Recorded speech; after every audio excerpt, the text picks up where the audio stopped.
Yes, good evening, good afternoon, good evening, our followers. Here, this is Afrique 24, and this is your 24-hour channel. Wherever you are following this conversation, I welcome you in today's show so that we can talk more about what is happening in our country, Kenya. So I request wherever you are tuning in Afrique 24, you give us that time for the next 5 hours. We are going to be here so that we can discuss what is happening. But yes, you can see on top of your screen, we have DP's impeachment, which is one of the top stories that we have in our country, Kenya. So yeah, we'll be discussing all this in the next 4 hours, in the next 5 hours, and we welcome you wherever you are choosing your 24-hour channel. This is Africa 24. Either you're joining from East Africa, that is Kenya, Uganda, and Tanzania. Either you're joining us from UK, that is United Kingdom, the likes of Haley. Either you're joining us from USA, California, Virginia, joining us from all parts of the world. This is your 24-hour channel, and we are going to discuss some of the top stories here, and we are going to tell you more about what is happening. We give you this platform so that you can join us. We give you this platform so that you can share ideas with the Kenyans and some of the people who cannot speak, because in Afrique 24, we amplify voice for the voiceless. So we welcome you into our today's show. And as you can see on your screen, we have a deputy president impeachment motion that is ongoing. That is one of the major topics that is giving a lot of headaches to most of the politicians. That is the major topic that is circulating in all social media platforms, because you saw what happened all over the weekend, whereby leaders from UDA Azimio are still talking about impeachment of the honest man Rigathi Gachagua. So we welcome you wherever you're tuning. Remember to subscribe, like, comment, and share. Afrique 24 is a 24-hour channel, and we always give you best of information. We keep you updated and make sure that you all have what it entails when it comes to any news concerning politics, news concerning sporty, news concerning land, matters concerning love. It is here in Afrique 24 where you all know what is happening in terms of those topics that I have taught. I'm not alone here. I have Alex. Alex, he is a frequent host here in Afrique 24. So, Alex, karibu sana in Afrique 24, and you tell us what have you prepared for us in our today's show. Good evening, Bonnie, wherever you are. It's evening here in Kenya, Langata, and today we are here to break down the deputy president's impeachment. We are here to discuss whether it's beneficial. Is it right? We're just here to get into details of the matter. Yes, so guys should stay tuned. Yeah, this is Afrique 24. We are going to discuss some of the top stories here in our channel, and we are going to discuss deputy president impeachment. Some of the leaders have already spoken, and we are going to have some of the speeches. And I can see in the comment section there we have Gibbs Corner. Gibbs Corner, you are welcomed into our night. You are one of our brand ambassadors here in Afrique 24. Wherever you are following, you can join us through the comment section there.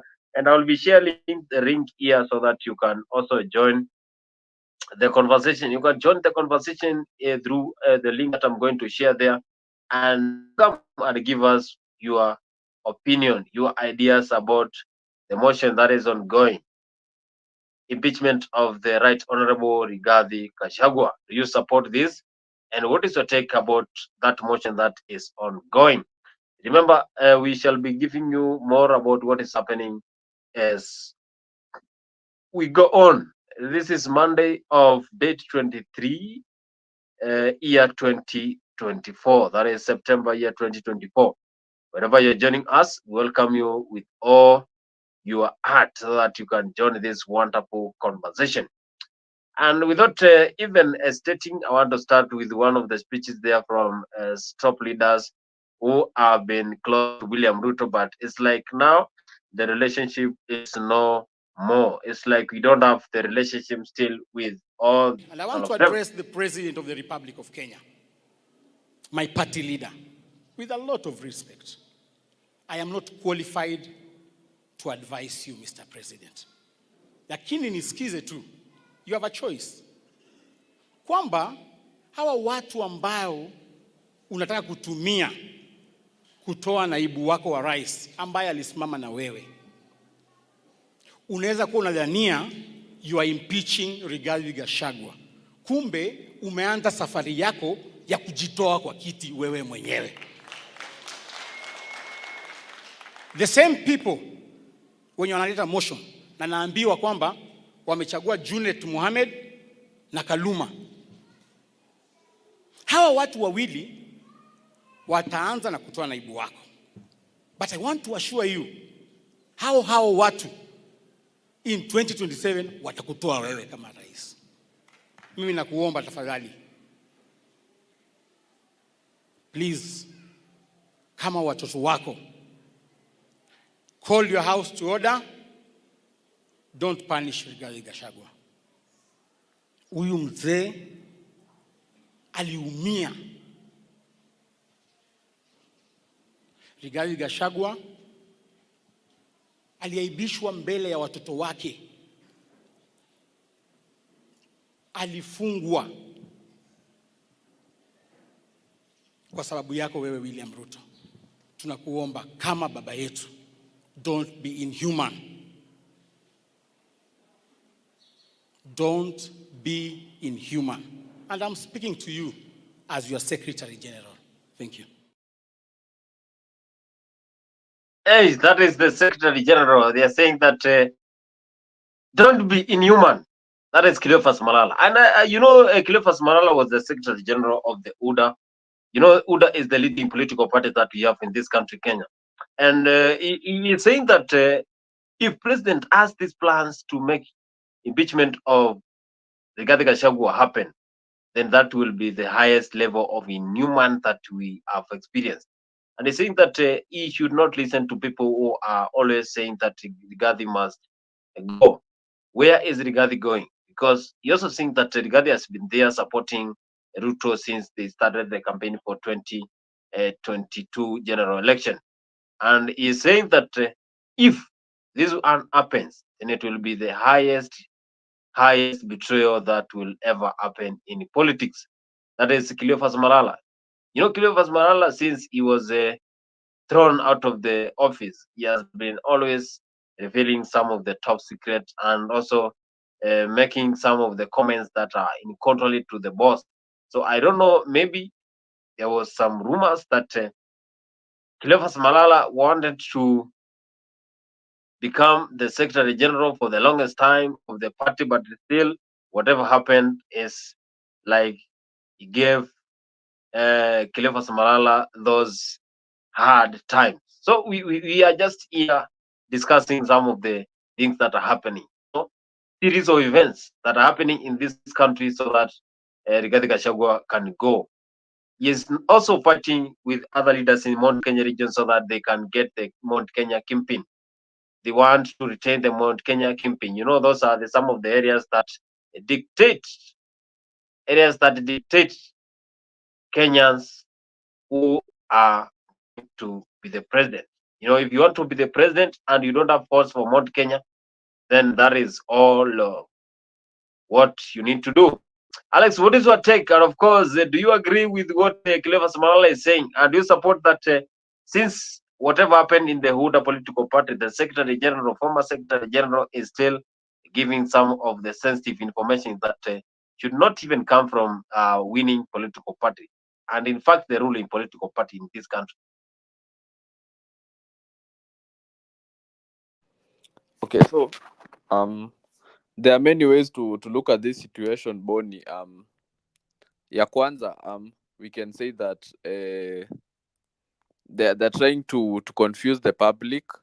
They're trying to make us look into the politics where they not even let me call it the politics. It's a politics that they're trying to do. Yenye wanataka kutuzubaisha. They make us think that they are fighting, they are in big beef so that they can pass the bills.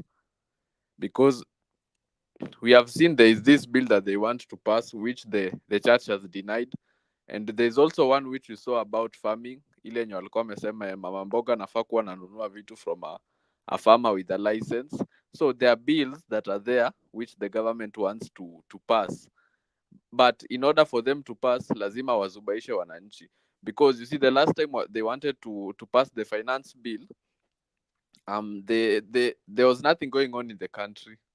So the citizens were alert and awake. And you know, right now, Bonnie, the citizens are keeping the government in check. Tunafuata bumper to bumper. So the politicians are smart. We can't take that away from them. So I think this is a tactic that they have come up with, yenye wanataka kuzubaisha wananchi, so that we forget the bills that they want to pass in parliament, ndio tuende tuchezwe. And you know, Boni, Kenya is a democratic country, and the constitution states that things should not be done in secrecy. Things should be done in the open. Yani there's public participation. It's something which even Yvonne Okwara was calling co-presidency. Ile yenye, like, you guys are there, we are going with you side by side. So that's one way of looking at things. Then another way we can look at this is, can we say there are cracks in the UDA? I think there are cracks, or let's call it even looting. There is looting in the UDA. There is a lot of division among the people. Some people are feeling the deputy president shouldn't be where he is at, because he's tribal, because we saw some few days ago he was in Marikiti and he was speaking to the people in his native language. And yet, born in Marikiti, how many languages do we have? So I think we have all the 42. So there are some people who feel like the deputy president is tribal, and he's not there to accustom for the 47 counties. Is just there to look after his people. So I think that's why they want to evoke him out, so that they can have somebody who can deliver to all the all the states in the country. Yeah, so there are many ways we can look at this thing, but it's a good thing that Kenyans we have to be woke to ensure to see Cheswe, because these guys might be playing us left, right, and center. Yeah, so but we'll see how the things are going. So my prediction is 2027 they will come back together to collect the votes again. So right now they just want to confuse the citizens.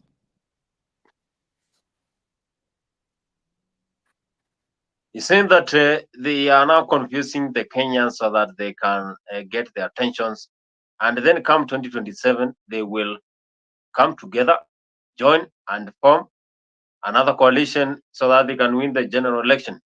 You know, now they are still focusing with the 2027 general election. You know, the aim is to win the election. So they won it in 2022 after they captured the attention of the Kenyans, after Kenyans went viral, shouting, Asla, Asla is coming to power. And they were given the votes. So in 2027, maybe they are now getting this strategy for 2027 general election. Are you supporting this idea? Maybe are they trying to convince Kenyans so that they can win the tensions, and 2027 general election they can capture all the votes from the Kenyans, because Kenya is a political country and every day you will experience something that is new. So we're waiting to see if this is going to happen. And do you think this one has been happening all over? Because we saw during the Jubilee government 2013, whereby they came together, Ruto and Uhuru. They were even matching some of the outfits during the campaigns, and they won the elections. In 2017, they won again, and now, after some time, that is when the relationship between Ruto and the Uhuru broke, and Ruto started campaigns directly. Ruto relationship together with Uhuru was no more. And now we are experiencing same case whereby the president of the Republic of Kenya, that is William Samoei Ruto, and his deputy. There are some rumors that Rigathi might go, Geoffrey might go, and he is the deputy president of the Republic of Kenya. What is your take? What is your thought about this? You can join us through the comment section there. Either you're following us in the YouTube, either you're following us in the Facebook, Instagram, Twitter. Join us there and you tell us what is your view about what is happening in this country, Kenya. Do you support the politics that we have, or this is just a mind game? As Alex has said, that this is just a mind game that is happening so that they can capture the attention of people. They can come and win the election in 2027. That is all what is happening. They are trying to get the election for 2027. That is Alex. And you can give us your comment through the comment section there. Tell us what is your thought about this, and do you really support this? And how is this going to happen? Some of the close leaders spoke. Mimi naomba Bishop nizungumze na wewe kupitia hii altari ama madhabahu, nikiuzungumzia mioyo za watu wetu na Wakristo wengi, kwa sababu leo ni siku ya 7 na ni siku yetu ya kukuja kuomba na kuleta mizigo yetu yote kwa Mwenyezi Mungu.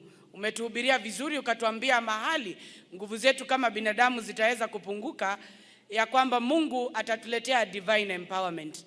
Naomba kupitia hii kanisa la Thika Pefa, Mungu aweze kutia mioyo yetu nguvu, na zaidi kwa taharuki iliyojaa katika taifa la Kenya siku ya leo kwa sababu ya huyu Deputy President Riggy Gachagua kuhusu kung'atuliwa ama yeye kuweza kutolewa katika ofisi ambayo kanisa takatifu wa Kristo na wa Kenya waliweza kumwombea yeye na rais wa Kenya, na akaweza kukua amekaa mahali amekaa siku ya leo. Naomba Bishop, kwa ruhusa yako niweze kuomba maombi yako na maombi ya Wakenya wote, ya kwamba tumesikia na tumeweza kuhakikisha ya kwamba impeachment motion ya Deputy President, kuna uwezekano hawa madugu zetu walioingia katika serikali, hasa kiongozi Mheshimiwa Raila Odinga na watu ya Azimio, nikitaja chama ya ODM, kuna uwezekano yale maagano Rais William Ruto aliweza kutupatia na kusema ya kwamba wakati kulikuwa na mhemko kwa sababu ya Gen Z revolution, tuliambiwa ya kwamba tunaletewa technical support, tukaambiwa tunafanya broad based government. Bishop, inakaa ni kama kwamba broad based government imekuwa broad based kata government ya Kenya Kwanza. Bishop, naomba maombi yako, kwa sababu tunapoangalia tunaona ni kana kwamba tuliweza kulagaiwa ama kuhadaiwa kisiasa kwa kuambiwa ya kwamba wanaleta Mheshimiwa Raila Odinga na kuweza kugawiwa serikali ndio waweze kumtimua naibu wa rais, wampeleke nyumbani kwa visingisio ambazo hazina misingi katika katiba yetu. Hivyo Bishop, mimi nakuomba kuwa mwepesi wa kuuliza kanisa na pia Wakristo wote tuweze kuomba, kwa sababu tunaona agenda ambayo iliderail second term government ya Uhuru Kenyatta na William Ruto kukuwa imejaa cheche za maneno na vita. Tunaona ile roho mbaya imeingia tena katika hii serikali. Your Excellency Deputy President, wewe ni mtoto wa madhabahu. Umemuoa mke mchungaji na mama kuomba, anaitwa Bidolkas, second lady wa taifa la Kenya. Nataka kukuhakikishia hapa mbele ya hii madhabahu ambayo naheshimu sana, ya kwamba aliye muamini Mungu, Mungu atatembea na yeye. Hata ukue chini ya bahari ama wakuwekelea kwa madhabahu zingine, tunaliita jina la Jehova aliyetembea na Daudi hata kule milimani. Uye Mungu akusimamishe mpaka akutoe kwa majaribu ambayo uko nayo. Niseme ya kwamba rais wetu, wewe uliombewa na kanisa, na wewe wale waliotumiwa na Mungu kukuweka ndani ya hiyo ofisi, hasa jamii ya watu ya Mlima Kenya, you cannot punish us twice. We were punished because of standing with you, na hata sasa tunaona unataka kupunish Riggy Gachagua, upunish jamii yetu hapa mlimani na diaspora, kwa sababu we have differed with you. Let me put this, Bishop, for the record. Riggy Gachagua, Deputy President, hakuna kazi amepewa ikamshinda. Kazi ya kumaliza pombe alimaliza yote, mpaka tukaona mawaziri wengine wao ndio wanaenda kufungulia watoto wetu kwa mabaa. Shetani ashindwe. Amepatiwa kazi ya bonus ya majani chai. Bonus imeinuka. Kahawa imeinuka malipo yake. Madeni yetu imefutiliwa mbali. Kazi ya IBEC wa interministerial coordination, hata county government kuzileta pamoja. Juzi niliona Kiambu vita imejaa, Bishop. Nimeona vita kwa governor wa Kericho. Huyu mzee Riggy Gachagua mpaka hii county government ya Meru ameiweka pamoja. Kwa hivyo mimi nasema, wale hamtaki Riggy, Mtuambie ni madhabahu gani ingine ya kigeni mmejua, kwa sababu maombi yetu ilikuwa ni Ruto Regali na Mungu akatupatia ushindi. Ile madhabahu za kigeni, miungu za Dagoni, tunaomba tukiwa Pefa Thika leo ziporomoke kwa jina la Baba, ziporomoke kwa jina la Mwana, ziporomoke kwa jina ya Roho Mtakatifu. Amina. Mimi naomba Bishop nizungumze na wewe kupitia hii altari ama madhabahu, nikizungumzia mioyo za watu wetu na Wakristo wengi, kwa sababu leo ni siku ya 7 na ni siku yetu ya kukuja kuomba na kuleta mizigo yetu yote kwa Mwenyezi Mungu. Umetuhubiria vizuri, ukatuambia mahali nguvu zetu kama binadamu zitaweza kupunguka, ya kwamba Mungu atatuletea divine empowerment. Naomba kupitia hii kanisa la Thika Pefa, Mungu aweze kutia mioyo yetu nguvu, na zaidi kwa taharuki iliyojaa katika taifa la Kenya siku ya leo kwa sababu ya huyu Deputy President Riggy Gachagua kuhusu kung'atuliwa ama yeye kuweza kutolewa katika ofisi ambayo kanisa takatifu wa Kristo na wa Kenya waliweza kumwombea yeye na rais wa Kenya, na akaweza kukua amekaa mahali amekaa siku ya leo. Naomba Bishop, kwa ruhusa yako niweze kuomba maombi yako na maombi ya Wakenya wote, ya kwamba tumesikia na tumeweza kuhakikisha ya kwamba impeachment motion ya Deputy President, kuna uwezekano hawa madugu zetu walioingia katika serikali, hasa kiongozi Mheshimiwa Raila Odinga na watu ya Azimio, nikitaja chama ya ODM, kuna uwezekano yale maagano Rais William Ruto aliweza kutupatia na kusema ya kwamba wakati kulikuwa na mhemko kwa sababu ya Gen Z revolution, tuliambiwa ya kwamba tunaletewa technical support, tukaambiwa tunafanya broad based government. Bishop, inakaa ni kama kwamba broad based government imekuwa broad based kata government ya Kenya Kwanza.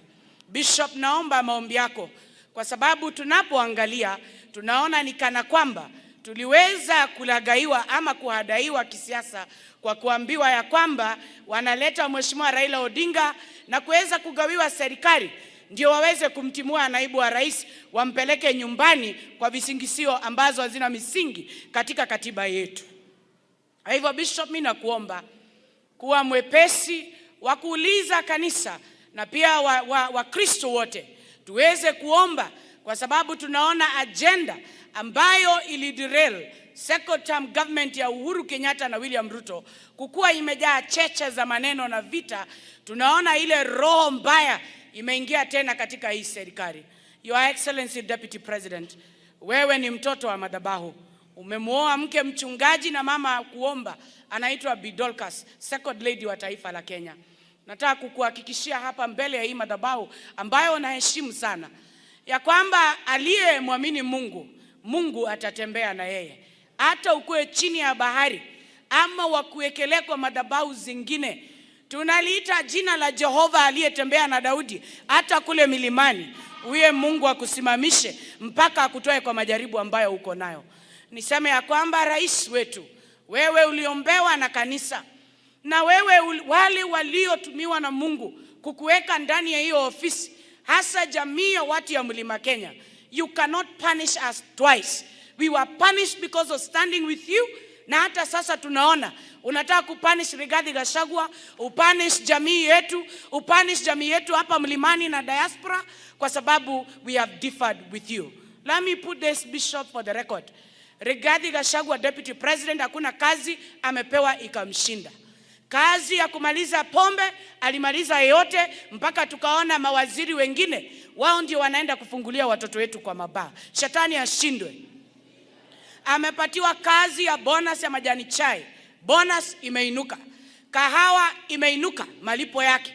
Madeni yetu imefutiliwa mbali.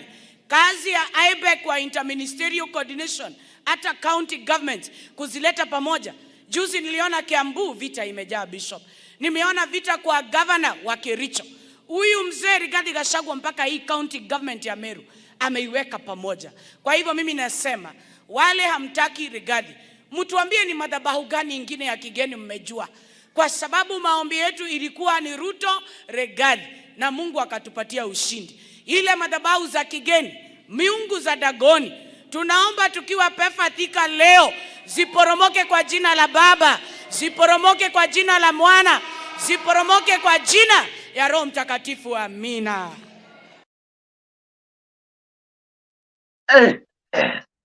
That is Kate Waruguru, and she is one of the loyal followers of Rigathi Gachagua. She really supports the deputy president, Rigathi Gachagua.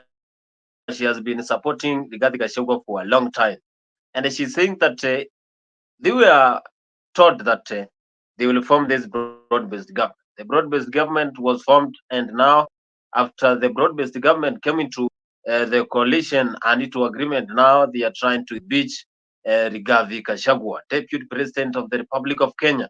She is saying that if they have plans to impeach the honest man, then they should stop. If they have the plans to impeach Gachagua, then that is something that should not happen. She is also saying that they requested for this government to come together and so that they can unite Kenyans after what the Gen Zs were doing. They were protesting, and after the broad-based government, whereby top leaders in Azimio, the likes of Alias and Joe, Opio and I, John Buddy, were given those authority to be in the cabinet secretary for William Ruto. And she is saying that if they came there so that they can impeach Gachagua, then that is something that should not be happening. And also supporting Gachagua, saying he has united every tribe in this country, trying to unite the Meruans, after what happens in Kawira Mwangaza case, and also what is happening in the Mount Kenya region. She is also praising Gachagua for what he has been doing, good work, and making sure that any duty that he has been given by the president is accomplished. That is Ketu Aruguru. And of course, as I take my way on it, is that these leaders are still supporting Gachagua in any situation. There are some of the followers who like Gachagua, likes of Governor of Nyeri, that is Mutai Kaiga. We have Ketu Aruguru. Those are some of the leaders who are very close to Rigathi Gachagua. Alex, what is your take on what Ketu Aruguru has said? Do you agree with what she is saying? First of all, Bonnie, wacha tuende off script kiasi. Let's go a bit off script. Speaking as somebody who went to protest some some few months ago, one of the main issues which the youth were raising were we rejected this thing of politicians standing in front of churches speaking. Reason being because we find it a bit we find it a bit disrespectful for politicians to be standing in front of churches speaking things that don't even make sense. And when we go to church, the main reason why we go is there is to have an encounter with Christ. So if I went to that church, I don't think I would even stay for long because I didn't come to hear political matters. People go to church to get the word, but here in Kenya we have created a culture where politicians are speaking in church and they're not speaking spiritual matters. So again, that's an issue which if they don't address, people will go back to the streets. Then going back to some few things she has said, she has spoken about the youth going to the Gen Zs going to the streets. That being the reason why they created the broad-based government. And that one, Bonnie, she is wrong. The youth of this country did not go to the streets so that we can have a broad-based government of Akina Baba. If there was a broad-based government, which the Kenya Kwanza should have done was incorporating the youth, but they went to the opposition. So there she has lied in front of church. Then I also see, Bonnie, there is a lot of double standards. On this other side, Cleophas Malala is speaking about Ruto trying to impeach Deputy President Gachagua. On this other side, I'm seeing Waruguru speaking about the Azimio leaders coming into power, trying to remove Rigathi from the seat. So I think that's double standards. Then Bonnie, I think Bonnie, the leaders of Mount Kenya are delusional a bit because they are thinking the affairs of the country only rotates on Mount Kenya leadership. So it's like as if Kenya cannot continue without the Mount Kenya leadership. So and that's where they go wrong. because everywhere in Kenya is important. It's not just about the people of Mount Kenya.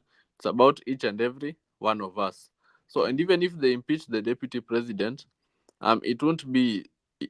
I don't find it wrong impeaching him, as long as they also impeach with the president, because those two people are the same. So they should be impeached, both of them, so that they can leave office.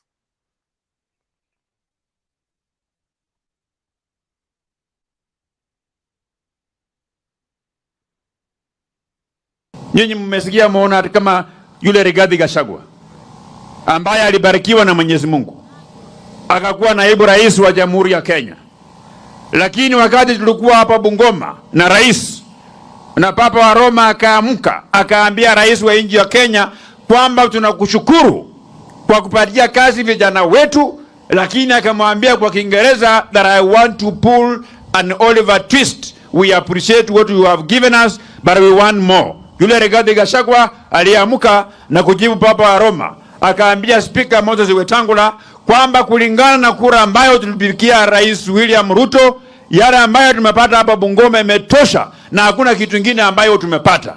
Leo nasimama hapa kuambia watu ya Bungoma kwamba ile mipango yetu ya kufufua factory ya Nzoia na barabara nyingi ambazo zimekwama, Misiku Brigadier ikiwemo, yule ambaye alikuwa anasambaratisha ile mipango ni Rigathi Gachagua, naibu rais wa Jamhuri ya Kenya.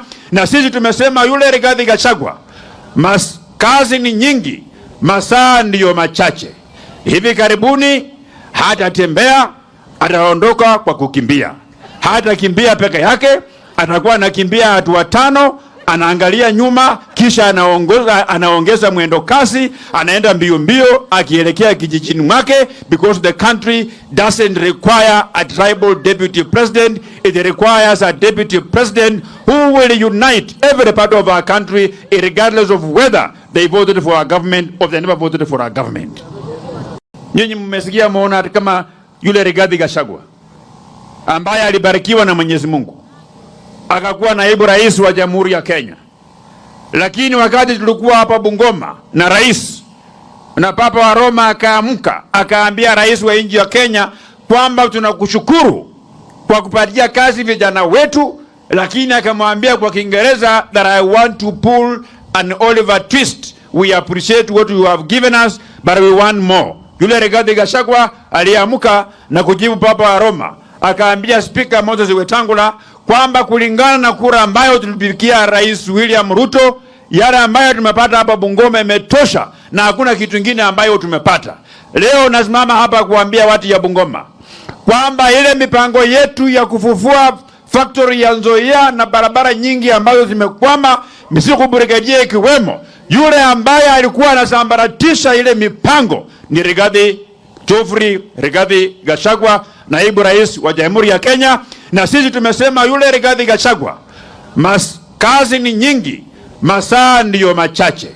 Hivi karibuni hatatembea, ataondoka kwa kukimbia. Hatakimbia peke yake, atakuwa anakimbia hatua 5, anaangalia nyuma, kisha anaongeza mwendo kasi, anaenda mbio mbio akielekea kijijini mwake, because the country doesn't require a tribal deputy president. It requires a deputy president who will unite every part of our country, regardless of whether they voted for our government or they never voted for our government.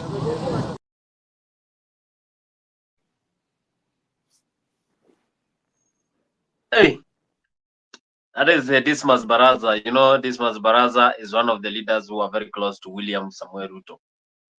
And I remember during the elections, the campaigns, Dismas Baraza was very close to Rigathi Gachagua and William Samuel Ruto. But now he's saying that he is not agreeing with what is happening. He's not agreeing with the situation in the country. He's saying that the DP, Deputy President Rigathi Gachagua, is very tribalistic.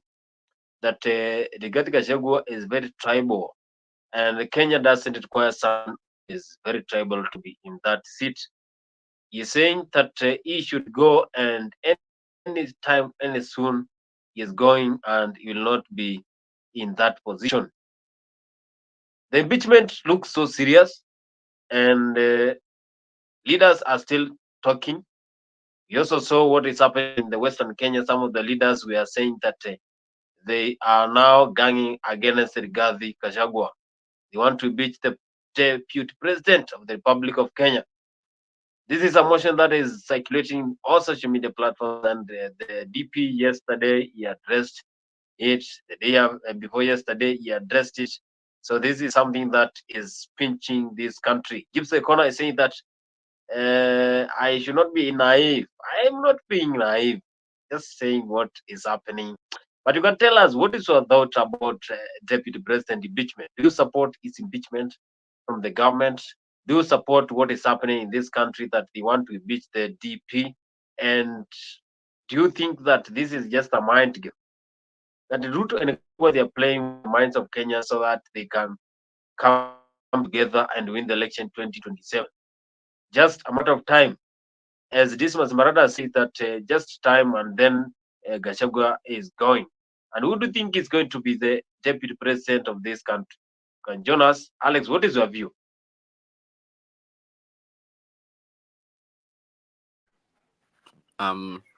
There's something that I would like to second about what Didmas Baraza said, that is we need a deputy president who is going to unite Kenyans from all regions, regardless of the language they speak, regardless of where they come from, and regardless of whether they voted for the government or not. That's what Bonnie we are championing for. And also Bonnie, we are a country that is governed by the constitution. So our constitution says we are supposed to vote leaders of integrity. And I want to believe the people who voted for this government voted for a government of integrity. And them being people of integrity, I want to assume that they should be able to unite Kenyans from all regions, because you see, Bonnie, tribalism is a big issue here in the country. So we need leaders who are going to try and spin from that culture. But from what we have seen from the deputy president, we have seen that he's just trying to continue with the tribal politics and try to mobilize the people of Mount Kenya to come together. He's trying to mobilize the people of Mount Kenya to come together and try to pick some to pick people from some few communities to mobilize themselves to continue with the tribal politics that is created here in Kenya. So it's high time. I think it's a wake up call for him. People are trying to impeach him from left, right, and center. You have heard Idmas Baraza say that he hasn't been in the he hasn't been in the capital Nairobi for a while, because he took some time off from the parliamentary to go and look into the developments from his native county. But he will be back only for one purpose, which is to impeach the deputy president. So he's coming to the capital to second that motion.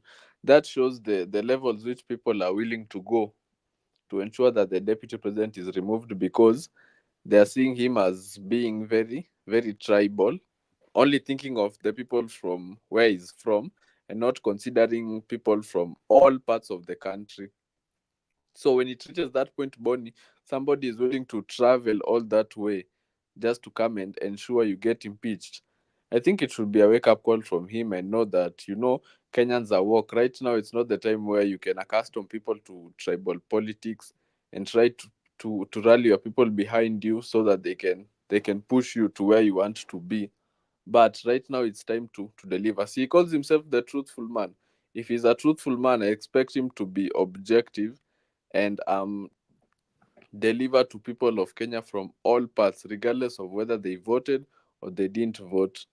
Because this same person who is complaining about being impeached is the same person who said this is a government where people have shares, of which that is very wrong, and that is unconstitutional, because we are a country that is governed by the constitution. So Rigathi has to go back to the drawing board and see why are people trying to impeach him from left, right, and center. Juu kusema ukweli, Boni yeye amepigwa vita in such a way that even Deputy President William Ruto akupigwa vita hivi when he was Uhuru's deputy, because for him it's coming from left, right and center. And I want to believe they are not sure who is trying to fight them. They're just insinuating and speculating.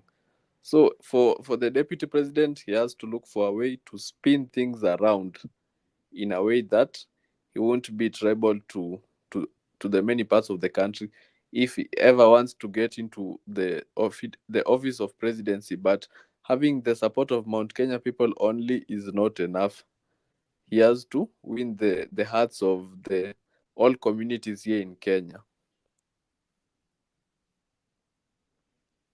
Mliona ya kwamba rais aliweza kuketi chini na Raila Odinga na viongozi wote wa ODM na viongozi wale wengine wote, na wakasema tufanye kazi pamoja, kwa sababu hii msosano ya kusema mrengo hii mrengo ile tumefanya kwa hiyo mwaka yote na haijaweza kutusaidia.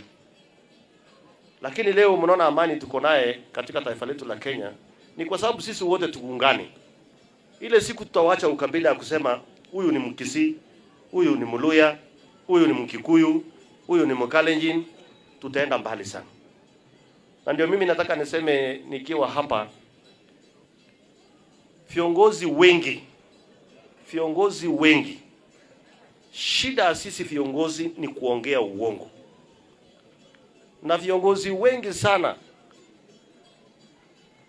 enye nataka niwaambie hapa, tungekuwa tunaongea ukweli kama viongozi, tungepeleka hii nchi mbali sana. Lakini shida yetu kubwa ni kujitakia makuu. Kujitakia wewe mwenyewe binafsi. Na ukikosa kama wewe mwenyewe binafsi, unataka kuunganisha ikue ugonjwa ya Wakenya wengine wengi. Na hiyo ndio mimi nataka niseme, tusidanganyane. Heshima sio utumwa. Kama wewe ni kiongozi uko na cheo kuliko ya mwingine, tutakuheshimu. Lakini pia usitumie hiyo cheo kugandamiza watu wengine. Swali unataka ujiulize ukiwa kiongozi. Mbona kama wewe ni kiongozi ukitembea unakosana na MCA, ukitembea unakosana na mjumbe, ukitembea unakosana na mama mboga hata kwa barabara, ukitembea unakosana na governor, unakwaruzana na kila mtu. Sometimes ukiwa kiongozi wa aina hiyo, rudi nyuma na ujiite mkutano. Wewe mwenyewe ujiite mkutano. Ujiulize kwanza, mbona mimi ninakosana na kila mtu hata jirani? Unakosana na mjumbe jirani, unakosana na MCA jirani, unakosana na governor jirani, unakosana na mtu anatoka huko Rift Valley, unakosana na mtu anatoka Western. Inamaanisha wewe ndio uko na kasoro. Ama namna gani jameni? Viongozi sisi ndio tunafaa kuwa mfano mzuri. Tunafaa kusimama imara. Inafaa tusimame na wanyonge. Inafaa tuseme ukweli. Lakini isiwe wewe unasimama kila siku na kusema ati mimi ni msema kweli. Na wewe ndio muongo mkubwa. Mwenye unaongoza kwa uongo. Unaongea uongo usiku, unaongea uongo mchana. Mambo unaongea ukishika microphone ni mambo tofauti unaongea ukiwa kwa ofisi. Hiyo ni kuwa kiongozi kweli? Na ndio mimi nataka niseme tusidanganyane. Heshima sio utumwa. Tuungane sisi wote. Najua hata hii kuungana tumeungana na upande wa ODM. Kuna watu tu wanatudanganya hapo, lakini kwa undani yao hawataki. Wanasikia kama akipewa hii anataka hii, ukimpea hiyo anataka hiyo, ukipatie na yote si ati ya wananchi, anataka mambo yake mwenyewe. Wewe ni mtu umechaguliwa mwaka 2 kwa mfano. Umechaguliwa chini ya mwaka 2. Uko na zaidi ya hoteli 5, ulinunua na nini? Ulinunua na nini? Ndio mimi nasema itafika mahali tutaambiana ukweli ili watu waheshimiane na tuongoze wa Kenya na tupeleke wa Kenya mbele. Nyinyi mnasemaje wananchi? Si ni ukweli? Si ukweli ni mzuri? Kwa sababu hakuna haja ya kudanganyana, unakuja unasungusha watu mpaka hata kazi haiwezi fanyika kwa sababu yako. Hiyo naye haiwezekani. Na ndio mimi nataka niseme nikiwa hapa ya kwamba sisi kama viongozi tujifunze kuongea ukweli, tujifunze kusema ukweli, tufanyie wananchi kazi na tukue watu tuko na huruma na tukue na watu tuko na utu. Tuache mambo ya uongo. Unasikia mtu anasimama kila siku na kusema mimi ndio msema kweli. Mimi ndio msema, na wewe ndio muongo mkubwa. Tuambiane ukweli na tuache mchezo. Hii inji si ya mtu, inji ni ya inji ya Wakenya milioni 50. Lazima tukue careful. Na nikimalizia hapo, nataka niite hawa ndugu zangu MCS wakuja hapa wote ili tuseme, kwa sababu najua wakati imeenda na najua bado tuko na kazi zingine. Na hao viongozi wetu wa Langas akina Joni walisimama na Peru wakingangana kuomba kura. Although hakuna mwenye alipata kwa hao hata Peru. Mwenye alipata, mliona ya kwamba rais aliweza kuketi chini na Raila Odinga na viongozi wote wa ODM na viongozi wale wengine wote, na wakasema tufanye kazi pamoja, kwa sababu hii msosano ya kusema mrengo hii mrengo ile tumefanya kwa hiyo mwaka yote na haijaweza kutusaidia. Lakini leo mnaona amani tuko naye katika taifa letu la Kenya ni kwa sababu sisi wote tuungane. Ile siku tutawacha ukabila ya kusema huyu ni Mkisii, huyu ni Mluya, huyu ni Mkikuyu, huyu ni Mkalenjin, tutaenda mbali sana. Na ndio mimi nataka niseme nikiwa hapa, viongozi wengi, shida sisi viongozi ni kuongea uongo. Na viongozi wengi sana, enye nataka niwaambie hapa, tungekuwa tunaongea ukweli kama viongozi, tungepeleka hii nchi mbali sana. Lakini shida yetu kubwa ni kujitakia makuu. Kujitakia wewe mwenyewe binafsi. Na ukikosa kama wewe mwenyewe binafsi, unataka kuunganisha ikue ugonjwa ya Wakenya wengine wengi. Na hiyo ndio mimi nataka niseme, tusidanganyane. Heshima sio utumwa. Kama wewe ni kiongozi uko na cheo kuliko ya mwingine, tutakuheshimu. Lakini pia usitumie hiyo cheo kugandamiza watu wengine. Swali unataka ujiulize ukiwa kiongozi. Mbona kama wewe ni kiongozi ukitembea unakosana na MCA, ukitembea unakosana na mjumbe, ukitembea unakosana na mama mboga hata kwa barabara, ukitembea unakosana na governor, unakwaruzana na kila mtu. Sometimes ukiwa kiongozi wa aina hiyo, rudi nyuma na ujiite mkutano. Wewe mwenyewe ujiite mkutano. Ujiulize kwanza, mbona mimi ninakosana na kila mtu hata jirani? Unakosana na mjumbe jirani, unakosana na MCA jirani, unakosana na governor jirani, unakosana na mtu anatoka huko Rift Valley, unakosana na mtu anatoka Western. Inamaanisha wewe ndio uko na kasoro. Ama namna gani jameni? Viongozi sisi ndio tunafaa kuwa mfano mzuri. Tunafaa kusimama imara. Inafaa tusimame na wanyonge. Inafaa tuseme ukweli. Lakini isiwe wewe unasimama kila siku na kusema ati mimi ni msema kweli. Na wewe ndio muongo mkubwa. Mwenye unaongoza kwa uongo. Unaongea uongo usiku, unaongea uongo mchana. Mambo unaongea ukishika microphone ni mambo tofauti unaongea ukiwa kwa ofisi. Hiyo ni kuwa kiongozi kweli? Na ndio mimi nataka niseme tusidanganyane. Heshima sio utumwa. Tuungane sisi wote. Najua hata hii kuungana tumeungana na upande wa ODM. Kuna watu tu wanatudanganya hapo, lakini kwa undani yao hawataki.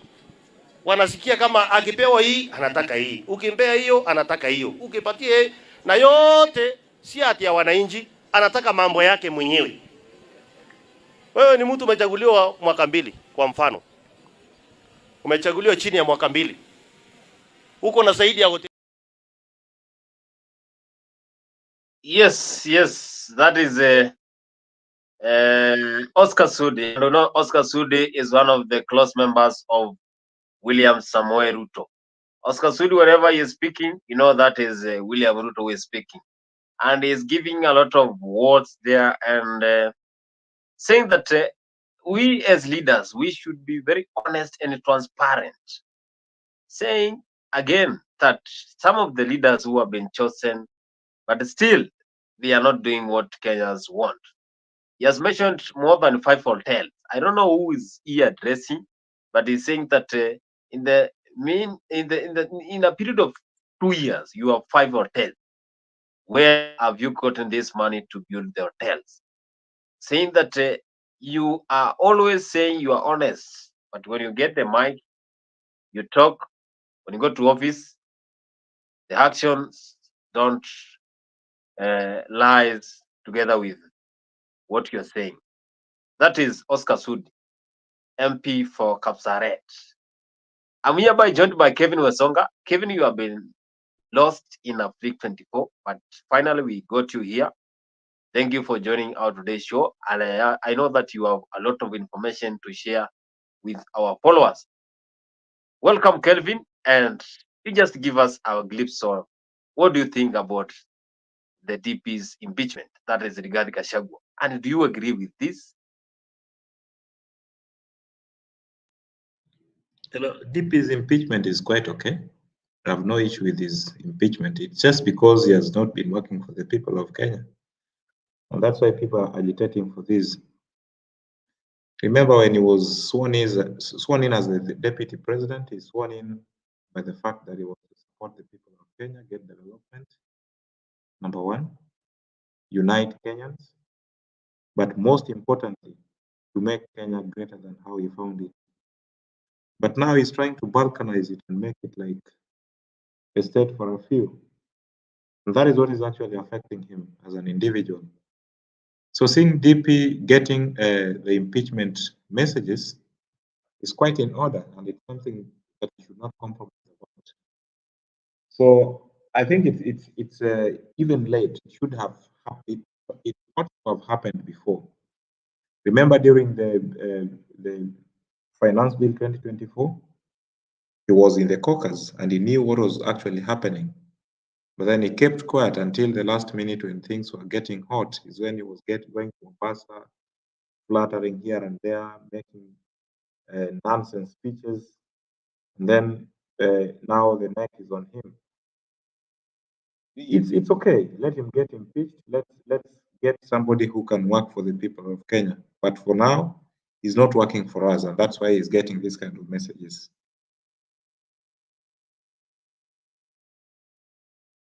Who do you think is Oscar Sud addressing? Oscar Sudi is addressing so many people, particularly the members of ODM, because it feels like the ODM members have actually infiltrated it, their party. But in particular, he's talking to Raila Odinga because I don't see him talking to Ruto. And again, I don't see him talking to addressing Rigathi Gachagua. He's really talking to Raila Odinga indirectly because he knows he can't talk him directly as such. He knows that if he says Raila Odinga, then of course you would see, you would see people turning against him and saying, no, Oscar Sudi toned down. But now he has to tell him indirectly that he has infiltrated this government and Raila is trying to do ABCD, which they were not doing. So it's just high time that Oscar Sudi should learn that politics should be done critically, creatively, and with people at heart agenda, other than the fact that he's talking and then on the side he's doing other things which are not pertaining to development affairs. Thank you. Yes, that is Kevin. And Alex, what is your take about what Oscar Sud has said? Once again, Bonnie, let me go off script a bit and say that Oscar Sudi is a good leader, and that's something which is very controversial according to Kenyans, because from what we see from the internet, he is portrayed as a thief who has been stealing money.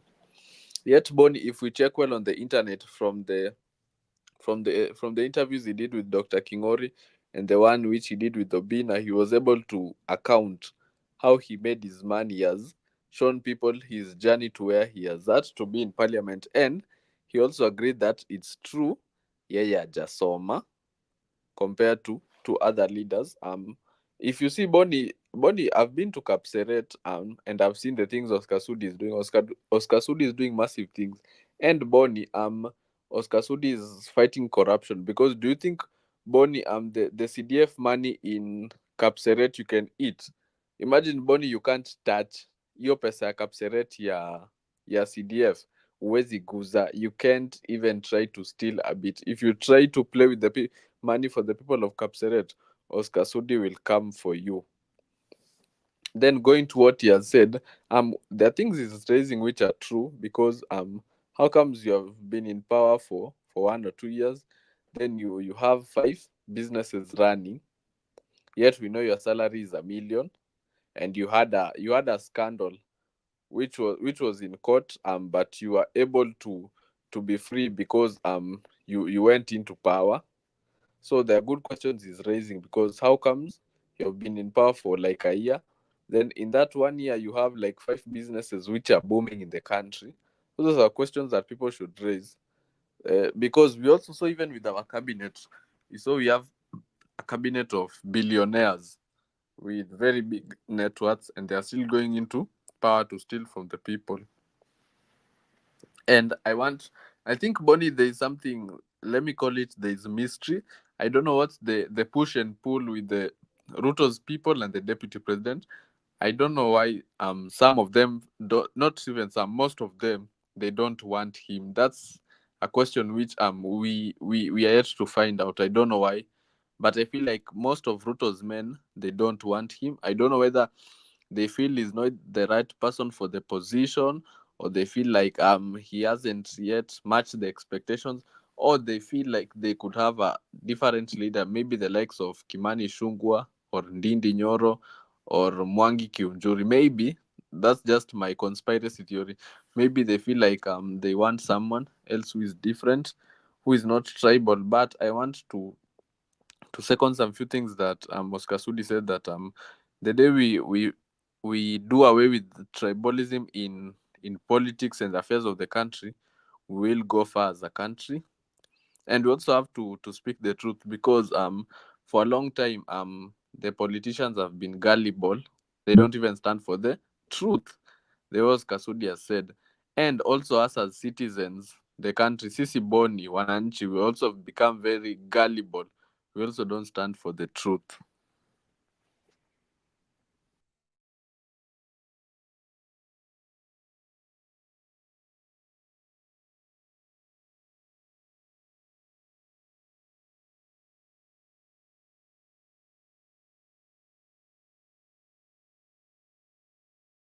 I think we have lost Alex, but he will be back. Also, Gibbs Icona is saying that Gachagua only went to Thika Church for support and sympathy. He should remember it. He should remember it won't buy Ruto, but only tribal tribes. That is Gibbs Well, Bonnie, Icona. you haven't lost me. Nico. No, you were talking, but you went mute. I don't know what happened. Kevin, do you agree with this comment section whereby that Gachagua only went there to seek for sympathy, but this one will only buy those who are tribal chiefs?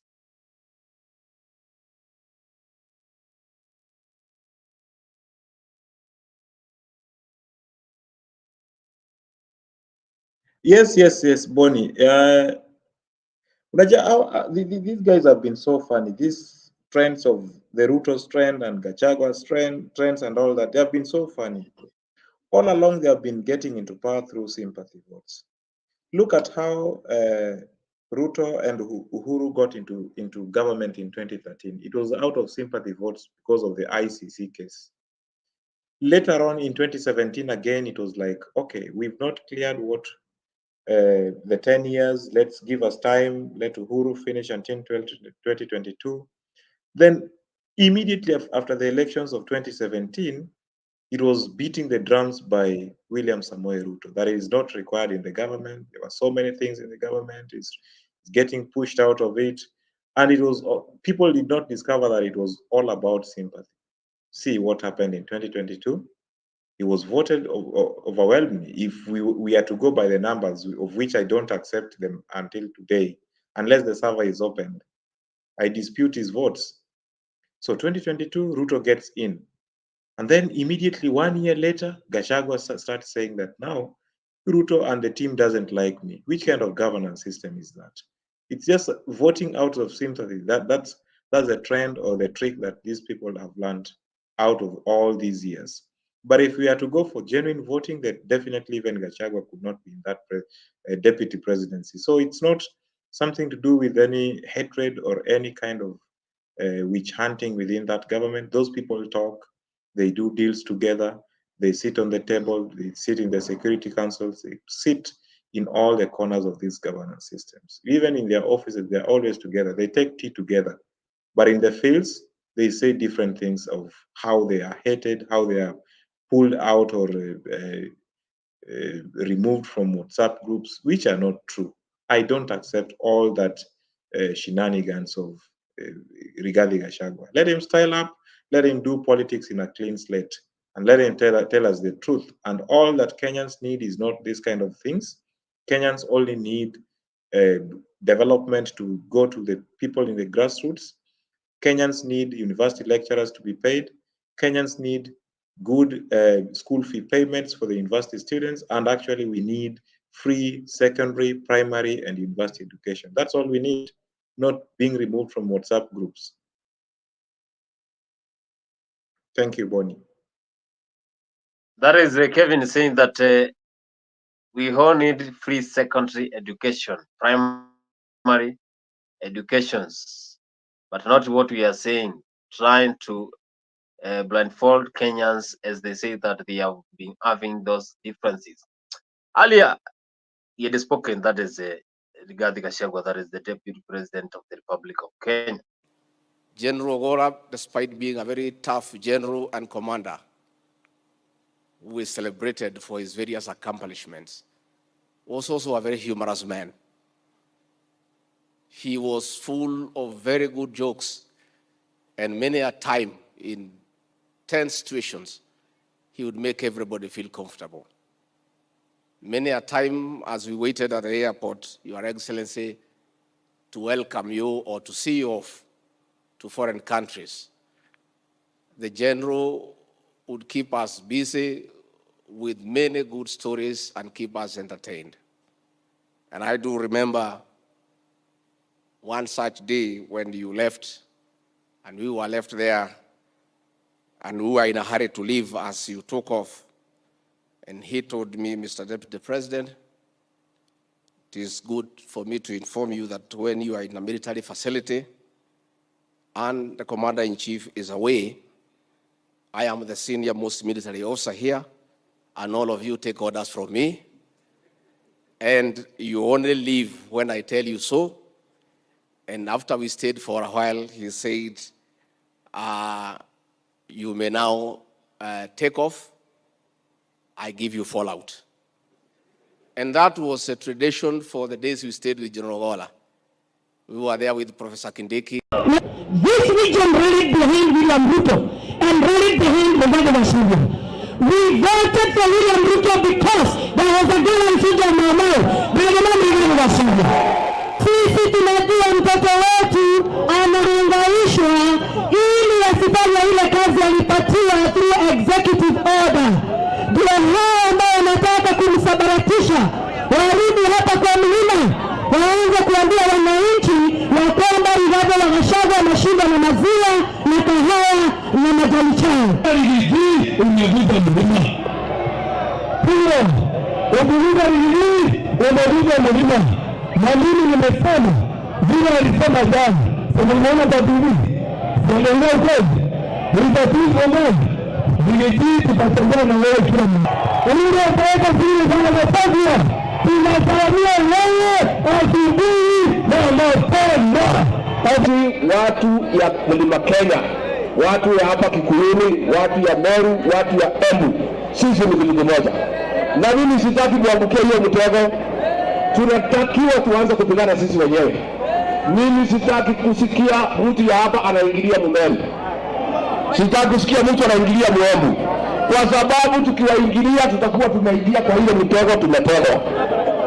Si mmeelewa hiyo maneno? Hata wale viongozi wengine tusipigane. Sisi ni kitu kimoja. Sisi watu wa Mlima Kenya hatutaki mtu yote kugawa sisi. Hata Mount Kenya East na Mount Kenya West. Hiyo ni maneno ya kujaribu kuhujumi jamii na hatuwezi kubali. Sisi tangu zamani tulierevuka. Watu ya Embu, watu ya Meru, watu ya Kikuyuni, sisi ni watu moja. This region rallied behind William Ruto and rallied behind Riggy Gachagua. We voted for William Ruto because there was a girl in Fija Mama, Riggy Gachagua. Sisi tunajua mtoto wetu anahangaishwa the close friends to Rigathi Gachagua. That is Gathoni Mushomba, Kate Waruguru, and they are saying whoever is going to interfere with Rigathi Gachagua, then you are trying to shake the mountain. And the mountain is one of the areas that should never be shaken. They are saying Gachagua is there to stay. 2027 is going to be a easy go zone for Rigathi Gachagua. So he's saying that they are saying those are the leaders who are very close to Gachagua. You know, the likes of Mutai Kaiga, the governor of Nyeri, Ketu Aruguru, and Gathoni Wamushomba. They are saying that Gachagua is there to stay. And if you're trying to impeach him, then this is something that cannot happen at all. Alex, I will start with you. I think you have heard what some of the leaders have said. And I was with you here in the stage as we played a clip for Gathoni Wamushomba when she was talking, and also Kate Waruguru when she was talking. I will just start with you. What is your take about what these leaders are saying? And also Gachagua spoke there, saying that Mount Kenya is there to stay, and he is warning leaders who are fighting each other and also trying to unite the Meruans. This is after what happened in the Meru County, saying Meru is still in the Mount Kenya region. So what is your take about what you heard from Gathoni Mushomba and Ketu Aruguru together with voice of the Deputy President Rigathi Gachagua? So first of all, Bonnie, from what I'm seeing from the deputy president, it's something which dictators do.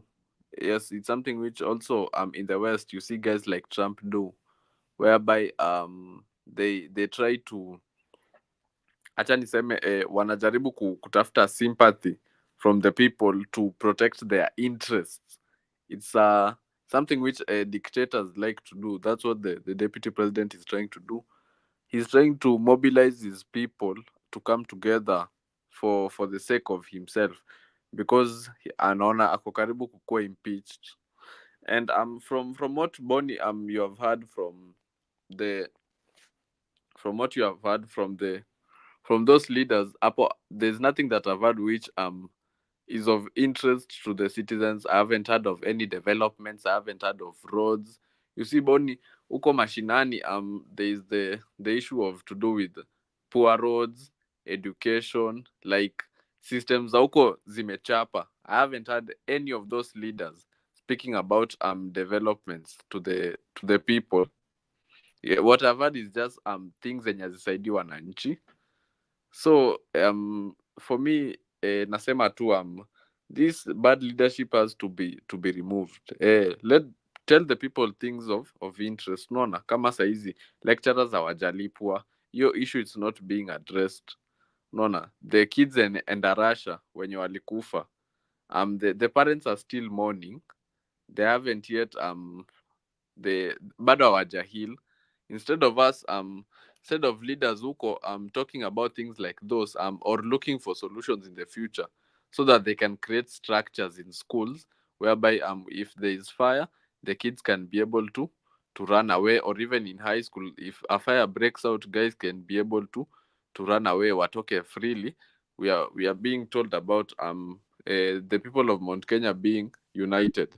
And for which purpose? For the purpose of the deputy president, ndio asipokonywe kiti yake ya deputy president.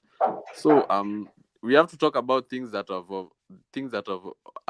of interest to development. Alex, yeah. Alex, let me remind you that it's a deputy president who is roaming around the central region, that is the Kenyan central region. And at the same time, it's a place whereby the school was burnt the other time. He's not talking about it, but he's talking about the 2027, which we are not yet into. And again, he's speaking aimlessly against the president who made him become a deputy president. It doesn't mean that I like the president. I really don't like the president's agenda, because it's like they're implementing another manifesto which was not for them during their campaigns. They didn't have it. So I'm not very sure whether the manifesto of William Samoei Ruto and Rigathi Gachagua was stolen, or it was put in a dustbin and no one is able to trace it, it's completely something that is out of sight and out of mind. But ideally, it's quite an egocentric political setup whereby every politician fights for himself. Every politician fights for his bank account so that at least he can amass as much wealth that they can.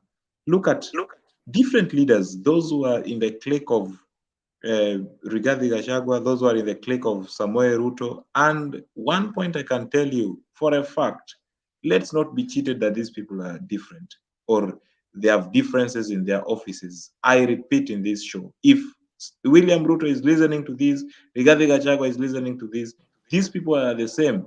Ruto and Riggy Gachagua are the same together with Raila Odinga. Let them not divide people. Let them not talk of you should not divide central region and all that. Central region is intact. All these other regions are intact. What we need is just development at the grassroots. Like Alex said, lecturers have not been paid. Even part-time lecturers have not been paid. It's something that is in the public domain. The other time, secondary schools were in strike. Primary schools as well were almost going into strike. But all these things have not been addressed to. Very soon you'll hear the medics are also on the road. Different people are suffering in their own ways, but then what we hear in the streets is politics about 2022, 2027, and 2032, and thereafter. What is there for the common mwananchi? It's not there. So I would really caution these kind of politicians that if they joke once again, then of course the Kenyan youths will tell them on the streets again that it's not the kind of governance system that we need. We need good governance system whereby development goes to the people and service delivery is good, not a government which is quite egocentric and they need all for themselves. Thank you. That is quite impressive from Kevin. And I can see we are joined by Captain Kip here for a long time. And before I invite Kevin, that is Captain Kip, I want to read some of the comment section. The Kip Second is saying that being removed from WhatsApp group is a lame excuse. Even Boniface removes me from WhatsApp group when I start talking about Tottenham Hotspurs playing at that game. But I take it as a pinch of salt. No, Give Second, I have not shared. But when it comes to football, then there is always a difference, and that difference is what brings that fan base zone. So more about football, we talked yesterday in the Dimbal Africa. Mountain should relax. I will only worry when Uhuru Kenyatta gets involved because he is very key in Kenyan politics. That is Gibbs Corner. He said that he will get worried when Uhuru Kenyatta will join this motion. Captain Kip, welcome to Africa 24. You have been so away into this channel, but now we got you here. And you tell us, what is your view about DP's impeachment motion that is ongoing? Do you support it? Do you think this is something that is real, or they are trying to blindfold Kenyans so that they can win 2027 general election? Or what do you think about the leaders saying? Because most of leaders have spoken in Western Kenya, Oscar Sudi, Ketu Aruguru, Mutai Kaiga, Mwangi Kiujuri. What is your take about Deputy President impeachment? And welcome to Africa 24. You can continue. Me, I'm okay. I'm just listening. I don't have anything to say.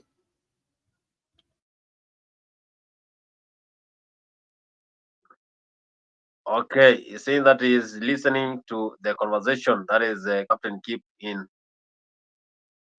Africa 24. Remember, this is Africa 24. You can join us through the comment section there and tell us where you are following the conversation from. And I think, Kevin, you have not heard what Ketu Aruguru had to say about Riggy Gachagua. I want to play that clip for you so that you can weigh on it after listening to what Ketu Aruguru said in one of churches they attended yesterday. And also Cleophas Malala spoke, but we start with Ketu Aruguru. Mimi naomba Bishop nizungumze na wewe kupitia hii altari ama madhabahu, nikiuzungumzia mioyo za watu wetu na Wakristo wengi, kwa sababu leo ni siku ya 7 na ni siku yetu ya kukuja kuomba na kuleta mizigo yetu yote kwa Mwenyezi Mungu.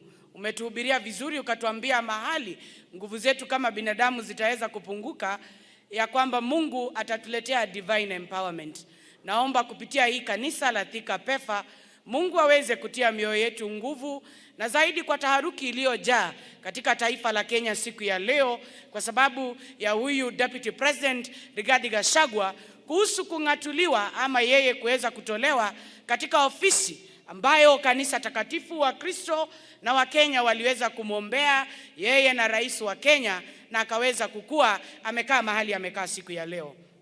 Naomba Bishop, kwa ruhusa yako niweze kuomba maombi yako na maombi ya Wakenya wote, ya kwamba tumesikia na tumeweza kuhakikisha ya kwamba impeachment motion ya Deputy President, kuna uwezekano hawa madugu zetu walioingia katika serikali, hasa kiongozi Mheshimiwa Raila Odinga na watu ya Azimio, nikitaja chama ya ODM, kuna uwezekano yale maagano Rais William Ruto aliweza kutupatia na kusema ya kwamba wakati kulikuwa na mhemko kwa sababu ya Gen Z revolution, tuliambiwa ya kwamba tunaletewa technical support, tukaambiwa tunafanya broad based government. Bishop, inakaa ni kama kwamba broad based government imekuwa broad based kata government ya Kenya Kwanza. Bishop, naomba maombi yako, kwa sababu tunapoangalia tunaona ni kana kwamba tuliweza kulagaiwa ama kuhadaiwa kisiasa kwa kuambiwa ya kwamba wanaleta Mheshimiwa Raila Odinga na kuweza kugawiwa serikali ndio waweze kumtimua naibu wa rais, wampeleke nyumbani kwa visingisio ambazo hazina misingi katika katiba yetu. Hivyo Bishop, mimi nakuomba kuwa mwepesi wa kuuliza kanisa na pia Wakristo wote tuweze kuomba, kwa sababu tunaona agenda ambayo iliderail second term government ya Uhuru Kenyatta na William Ruto kukuwa imejaa cheche za maneno na vita. Tunaona ile roho mbaya imeingia tena katika hii serikali. Your Excellency Deputy President, wewe ni mtoto wa madhabahu. Umemuoa mke mchungaji na mama kuomba, anaitwa Bidolkas, second lady wa taifa la Kenya. Nataka kukuhakikishia hapa mbele ya hii madhabahu ambayo unaheshimu sana, ya kwamba aliyemwamini Mungu, Mungu atatembea na yeye. Hata ukue chini ya bahari ama wakuekelea kwa madhabahu zingine, tunaliita jina la Jehova aliyetembea na Daudi hata kule milimani. Uye Mungu akusimamishe mpaka akutoe kwa majaribu ambayo uko nayo. Niseme ya kwamba rais wetu, wewe uliombewa na kanisa, na wewe wale waliotumiwa na Mungu kukuweka ndani ya hiyo ofisi, hasa jamii ya watu ya Mlima Kenya, you cannot punish us twice. We were punished because of standing with you, na hata sasa tunaona unataka kupunish Rigathi Gachagua, upunish jamii yetu hapa mlimani na diaspora, kwa sababu we have differed with you. Let me put this, Bishop, for the record. Rigathi Gachagua, Deputy President, hakuna kazi amepewa ikamshinda. Kazi ya kumaliza pombe alimaliza yote, mpaka tukaona mawaziri wengine wao ndio wanaenda kufungulia watoto wetu kwa mabaa. Shetani ashindwe. Amepatiwa kazi ya bonus ya majani chai. Bonus imeinuka. Kahawa imeinuka malipo yake. Madeni yetu imefutiliwa mbali. Kazi ya IBEC kwa interministerial coordination, hata county government kuzileta pamoja. Juzi niliona Kiambu vita imejaa, Bishop. Nimeona vita kwa governor wa Kericho. Huyu mzee Rigathi Gachagua mpaka hii county government ya Meru ameiweka pamoja. Kwa hivyo mimi nasema, wale hamtaki Rigathi, mtuambie ni madhabahu gani ingine ya kigeni mmejua, kwa sababu maombi yetu ilikuwa ni Ruto, Rigathi, na Mungu akatupatia ushindi. Ile madhabahu za kigeni, miungu za Dagoni, tunaomba tukiwa Pefa Thika leo ziporomoke kwa jina la Baba, ziporomoke kwa jina la Mwana, ziporomoke kwa jina ya Roho Mtakatifu. Amina.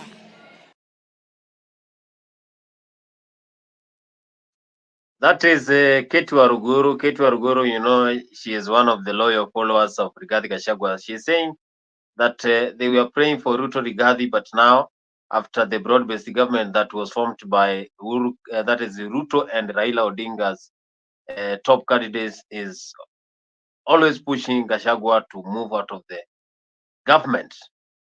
Kevin, I think you have heard what K. Tuarguru had to say about the broad-based government and how the government is functioning since top leaders in Azimio joined the government. What is your way about this? And do you support what he's saying? You see, in literature, in English literature, we say that I will only tell you what you want.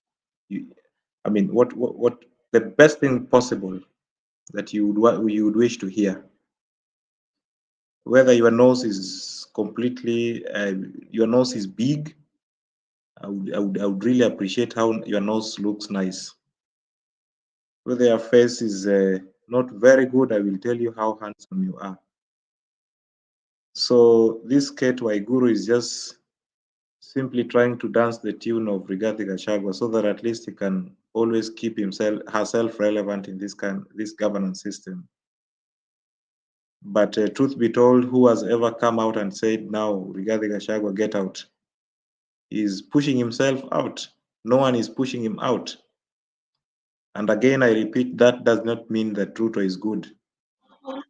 Or having Raila in the government doesn't mean that now Ruto is good. But then who again said that Raila is in government?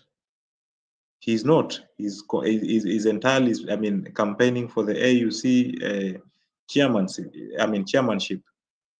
And that's why Professor Anyang' Nyong'o had to come in for him as the party leader of ODM. So who says that now Raila Odinga has taken the place of Rigathi Gachagua? So therefore, Rigathi, he should get out. And Raila has never been sworn in as the deputy president.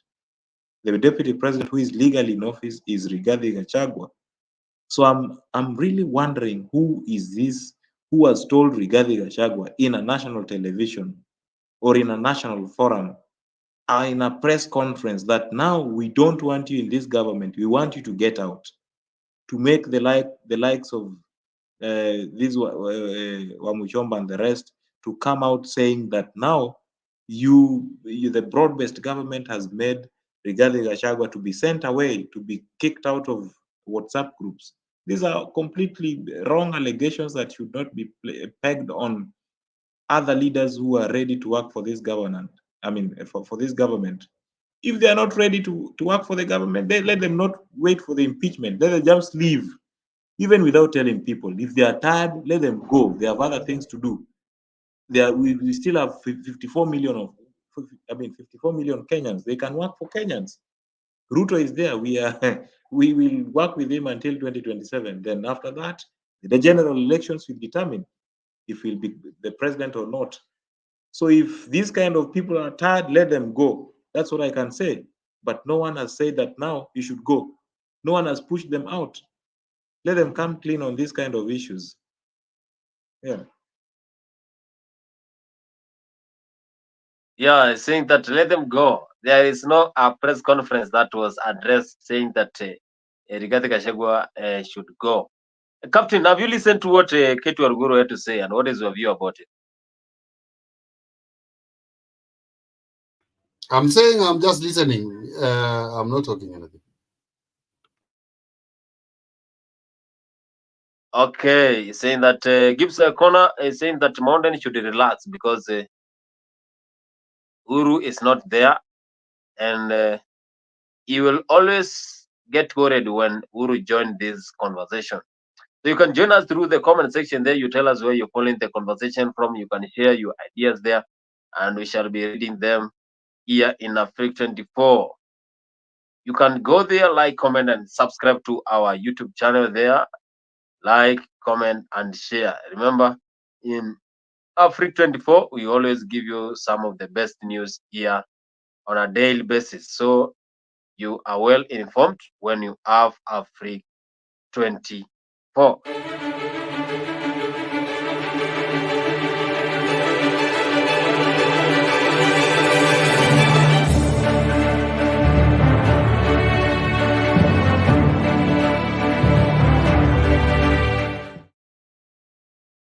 Nyinyi mmesikia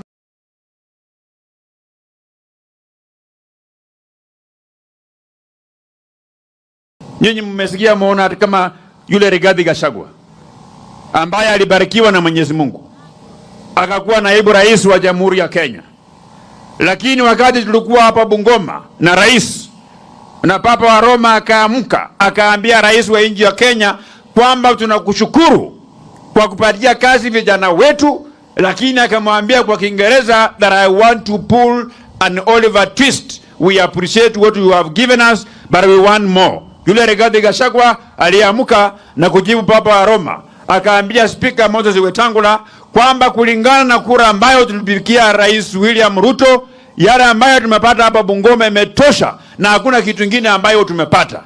Leo nasimama hapa kuambia watu ya Bungoma kwamba ile mipango yetu ya kufufua factory ya Nzoia na barabara nyingi ambazo zimekwama, Misiku Brigadier ikiwemo, yule ambaye alikuwa anasambaratisha ile mipango ni Rigathi Gachagua, naibu rais wa Jamhuri ya Kenya. Na sisi tumesema yule Rigathi Gachagua, kazi ni nyingi, masaa ndiyo machache. Hivi karibuni hatatembea, ataondoka kwa kukimbia. Hatakimbia peke yake, atakuwa anakimbia hatua 5, anaangalia nyuma, kisha anaongeza mwendo kasi, anaenda mbio mbio akielekea kijijini mwake, because the country doesn't require a tribal deputy president. It requires a deputy president who will unite every part of our country, regardless of whether they voted for our government or they never voted for our government.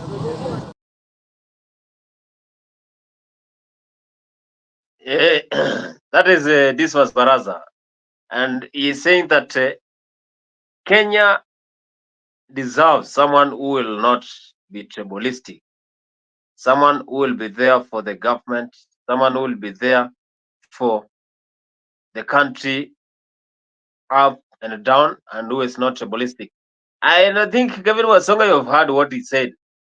Do you think also these guys are trying to chase him away from the government? You know, Dismas Baraza is some of the leaders who are very close to William Ruto. And I've also seen the MP of Kandui, MPs in Western region, they are now fighting Rigathi Gachagua. They are now ganging up against him.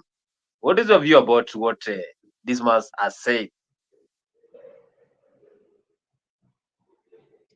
I told you before, Kibanzi, that these are just politics, the political theatrics.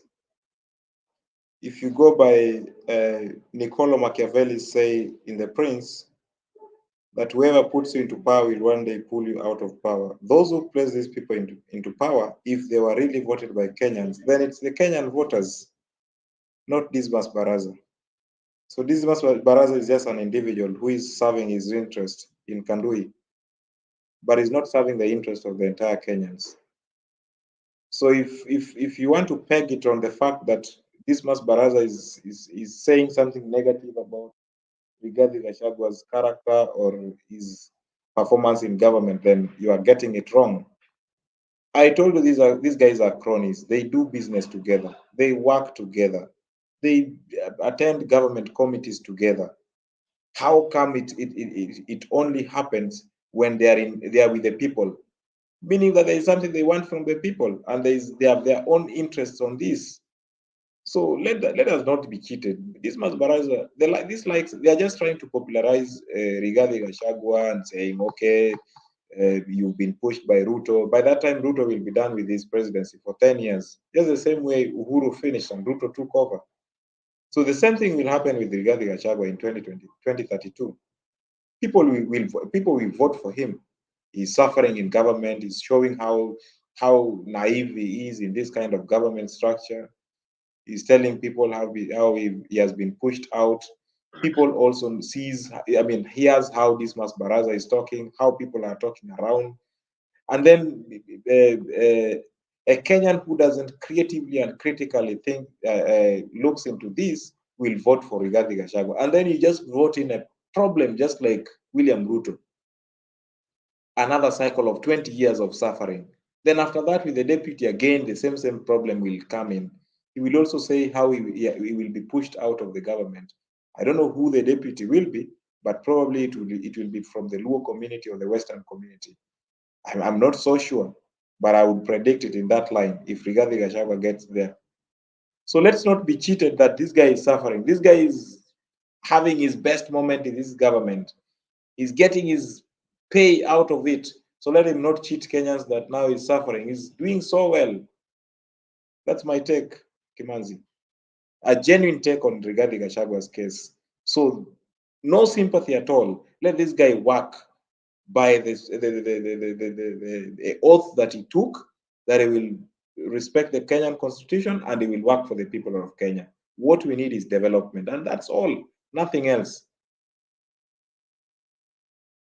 That's all, nothing else. Kevin is saying that he is having his best moment in this government. He had spoken, that is Gachagua had spoken in one of the mainstream media houses in Kenya. And I want us to just take a review on what he said.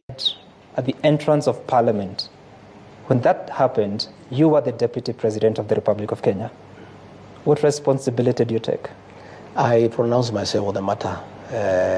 Please give me an answer. No, but what answer do you want me to give you? I said what I thought about the matter. The answer is in my statement. And you're here. That was June. No, but 26th. I'm saying the statement It is is okay there. to repeat it. No. Why do you want me to repeat it? Because I'm asking you the have question. you have it in your archives. My answer to what happened is in my statement. Why don't you want to talk about this? But I said where the blame lies. The statement is there. Why do you want me to go into it? I said. I have not recanted that statement. I still stand by it. So go and look at the statement. Why don't you want to talk about this? I don't want to go into it. Because? Because I don't think it is necessary. Because my statement was very explicit. Over 60 families are still waiting. But my statement was very explicit. For answers. I made myself No action has been taken against any police officer. Are you bothered by that? You know whom you need to ask that question. I'm asking who is supposed to take the action? Sorry? Who is supposed to take the action? You tell me. You know. Who? What are you saying? What do you want me to tell you? You know I'm the Deputy President. Exactly. You know who is supposed to take action against police officers. Go and ask them that question. Who? You tell me. You know. Who? What are you saying? What do you want me to tell you? You know I'm the Deputy President. Exactly. You know who is supposed to take action against police officers. Go and ask them that question. Who? You know. I wish you could tell me the answer. No, I'm not. Why do you want me to help you to do your research? I don't want you to help me. Just respond. That is Rigathi Gachagua when he was having an interview together with Sam Gituko of the Citizen TV. And he was asked those questions, but he tried not to answer. He was telling Sam to always have those facts. And what do you think, Alex? What do you think he is trying to escape that question? Why do you think Gachagua is trying to escape that question? On who is to take mandatory on what happened to the police officers during those demonstrations? That's simple and direct. We all know that order comes from above. And we know who is the topmost guy in the country, who is above.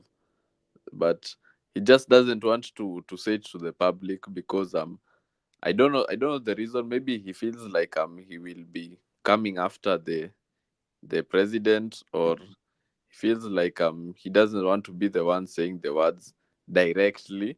But indirectly, we know who he's talking about. It's the head of state because order comes from above.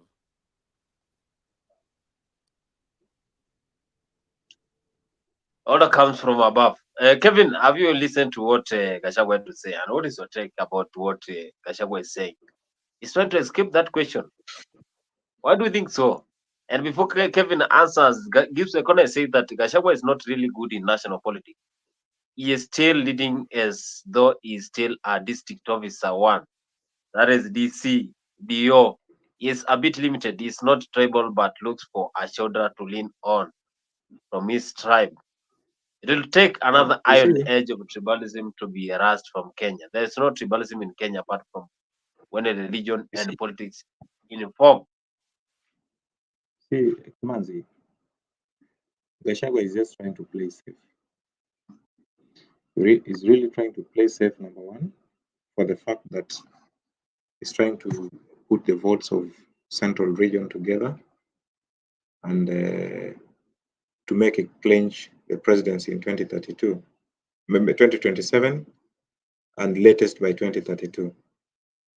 So is any contentious issues within this government is really trying to avoid, including those police brutality cases. So he's trying to make William Ruto appear to be as bad as he should be, and Rigathi Gachagua to be as clean as a clean slate.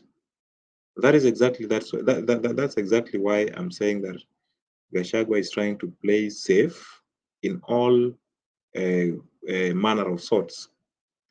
Watch the space. When Uhuru Kenyatta was there and William Ruto is there, these are the footnotes that Rigathi is using, so that at least he clinch it. He's trying to use the tricks that the same William Ruto used when William Ruto was working with Uhuru Kenyatta. And if Kenyans are not so careful with this, then definitely Rigathi will become the president in 2027 or 2032, latest by 2032. But again, these are just completely sympathy. It's really trying to seek for sympathy votes for to mend the future, which should not be the case. Let's be careful. Let's interrogate him. Let's see how Rigathi is lying to Kenyans, and let's make a wise decision in regard to this. But if really we are not very creative and critical thinking about this, then we will miss the target. Thank you, Kimanzi.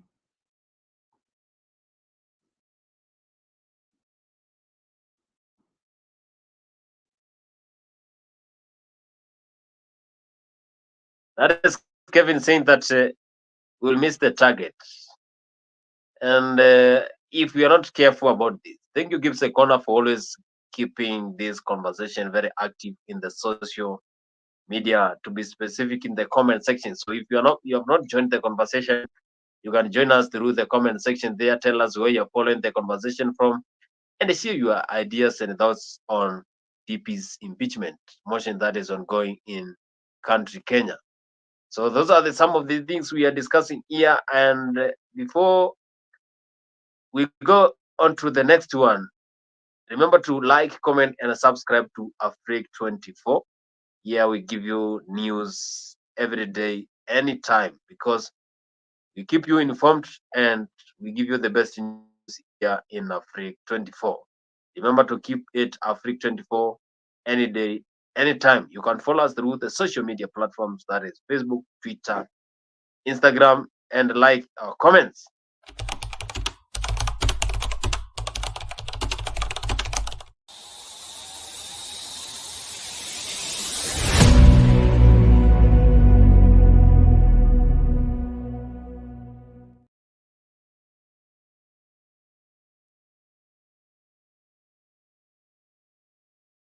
Rais William Ruto, His Excellency, wakati inchi ilikuwa inayumbayumba with the so-called faceless, leaderless, he took a bold stand na akakaribisha Mheshimiwa Raila Odinga. You all know yale tuliongea hapa juu ya Mheshimiwa Raila Odinga. But that is a leader, and some people in his government are still opposing even today. But we have peace. You can't appreciate that? The Bible says in Proverbs 18:18 that election or casting of votes solves what? Umaliza nini? Mapishano. So mapishano iliisha, rais aweke inji pamoja, kila mtu akwe ndani, regardless of whom they voted for, and that is a mark of leadership. Hongera, Your Excellency. Chumba chetu cha UDA, serikali yetu ambayo inaongozwa na Mheshimiwa Rais Daktari Ruto, ya kwamba hii maneno ambayo wako wanasosana na Rigathi naibu wake, tunaomba ya kwamba watengeneze na watuongoze kwa njia mzuri, kwa sababu hawa wakisosana wenye tunaumia ni nani? Ni wananchi. Kwa hivyo tunaomba ya kwamba watengeneze, maana tungali na safari ya mwaka ngapi? 3, na tunataka amani, tunataka tufanyie watu wetu kazi vile tuko tunafanya mahali hapa. Leo nasimama hapa kuambia watu ya Bungoma kwamba ile mipango yetu ya kufufua factory ya Nzoia na barabara nyingi ambazo zimekwama, Misiku Brigadier ikiwemo, yule ambaye alikuwa anasambaratisha ile mipango ni Rigathi Geoffrey Rigathi Gachagua, naibu rais wa Jamhuri ya Kenya. Na sisi tumesema yule Rigathi Gachagua, kazi ni nyingi, masaa ndiyo machache. Hivi karibuni hatatembea, ataondoka kwa kukimbia. Hatakimbia peke yake, atakuwa anakimbia hatua 5, anaangalia nyuma, kisha anaongeza mwendo kasi, anaenda mbio mbio akielekea kijijini mwake, because the country doesn't require a tribal deputy. I think in Kenya we have a problem in keeping the promise. Na asante sana naibu wa rais, kwa sababu wewe ni mtu wa kukeep the promise. Mimi nataka niseme Uhuru Kenyatta alisimama hapo akasema nini? Akasema, I'm warning you, within 2 years mtakuwa mmeanza kulia. Sisi tukisema tuko na deni, tukaenda tukafanya nini? Saa hii Mr. President, umetusimamisha hapa mbele, tunaongea na wananchi not about maendeleo. Sio vile tutaendeleza hii mlima yetu. Tunakuongeresha kuhusu ile matendo unataka kufanyia ndugu yako na ile matendo unataka kufanyia watu wa mlima. Watu wa mlima wenye walikupea kura 47% of the votes that you got. Ati watu wa Mount Kenya waliamka wote wakakupigia kura. Let's see. Nguvu uko nayo, kila kitu uko nayo, but there is God in heaven. Ama tunasema nini? There is God in heaven. Hauwezi kuwa kila saa kazi yako ni kutesa kila mtu. Kazi yako, ile kazi inafaa kufanyika, haifanyiki kwa sababu ya uongo. Mimi nitamuomba na nitamwambia wacha ikuje. Wakitaka kuleta, you know, we have no power. Ikikuja bunge tutapambana nayo. Lakini kwa hiyo bunge pia inaletwa, tulisema lazima turudi kwa wananchi. Yes, Marara tunafaa kuangalia hiyo njia. In everything yenye inapitishwa na bunge, tunafaa kufanya public participation. So, wakileta bunge, wakileta motion bunge ya kumuondoa naibu wa rais, tunafaa hiyo motion county by county. Raia wakiitwa kwa mkutano, waseme wanataka hivyo ama hawataki. Kwa sababu hao ndio walipiga kura. Na public participation iko wapi? Iko kwa katiba. Na tukifuata sana, hata hiyo bunge tunaongelelea, it is illegally constituted. It is illegally. Bunge ilivunjwa kitambo na Maraga. Yes, Judge Maraga alisema hii bunge yetu, it is illegally constituted. So, unaleta illegality kwa illegal parliament. Major Dong saying that we should involve public participation when we want to impeach Gachagua. He is one of the top leaders who really support Gachagua, and is saying that if we really mean it, then let's go for public participation. Gibbs is saying that the headline Gachagua must go doesn't make sense, because in real he is not going anywhere. What are the grounds to impeach him? Ruto has more grounds to be impeached. He's saying that Ruto has more grounds to be impeached. Alex, what have you taken from what Dong had to say about regarding Gachagua impeachment? Because he's also saying that we should involve public participation so that they can say they agree with the impeachment of Gachagua or not.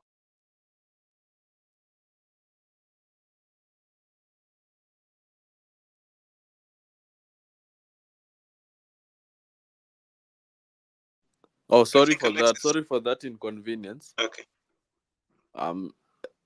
If we are to involve the public participation, Riggy G, truthfully speaking, he doesn't have numbers except from the central, and so the people will second the motion for him to be impeached. But not only him, as Kevin said, Ruto should also be impeached. Waende tu wote watatu, Baba, Ruto na Gachagua, all of them waende home. Because also Boni, tuzungumze ukweli, how can you start campaigning for 2027 or 2032 and yet your 2022 projects are yet to be completed? Morara amezunguka nchi mzima akiwa expose hapa vitu hazijafanyika, and yet you are busy every day kwa maharia na Land Rover campaigning, telling us about the people of the mountain. So those people should just go home. Waende tu wote 2027. Kevin, are you agreeing with what Alex is saying? Waende wote, pia walikuwa wamesema hivyo. And do you think Dong has some of good ideas on whether public should be involved? And do you think public will reject Gachagua? Why?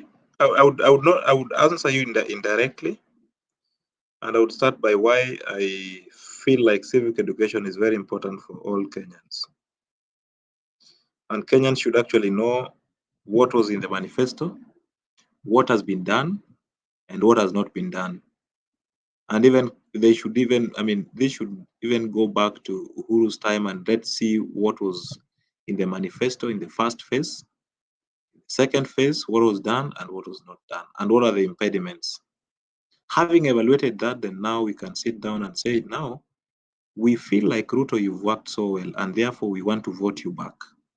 Then now we can vote him on the parameters that he has worked. But why would we just vote him just because he needs to take 10 years? Constitutionally, it's allowed for him to be in government for 10 years. Just because of that, that is foolish. And that is something that should not happen in the next years, in the years to come. In 2027, people should vote based on what somebody has done, what has not been done, we evaluate, and then we decide. But not on sympathies that, like Riggy Gachagua. I mean, Gachagua is trying to look for the sympathy votes. It should not be the case. And if indeed 2027 will happen that Riggy Gachagua will be voted in or William Ruto, then I would really blame my fellow Kenyans out of this. So my fellow Kenyans who are listening to this or who are watching this, I really urge you, please look into the manifesto of William Ruto. They are all over in the internet. If you are in these rallies, you know what Ruto said, what he will do, what he will accomplish, the Uhuru's project and all that. Look at even the fact that we've not even cleared the Vision 2030. And we are busy looking at, Ruto what, Gachagua what, kelele tu. So you ask yourself, where will we go into the level of China? Look at the cases whereby NGOs are formed in the West, but then they are dumped into Africa, particularly Kenya. More than 5,000 NGOs running just because Kenyans need help. Why do we need help? It's because we've been getting bad leaders who are governing us badly, and therefore there is no deliverables in terms of development deliverables. That is where we lose it. People are getting poor and poor every day. Anger strikes and disasters all over. Okay, so if we can get to the spree of we work the leaders to work for us, and let's utilize the available resources for us to look into the future, then definitely Kenya would be at the level of other first world countries, other than being at the third world at this century. It's completely a mayhem. So my take on this is that we should not even wait for that case. In as much as we could wait for 2027, but it should not pass 2027. And if this impeachment motions fails, then really it should be an eye opener that really these leaders are not working. And if it passes, then definitely the second round should be Ruto. Thank you.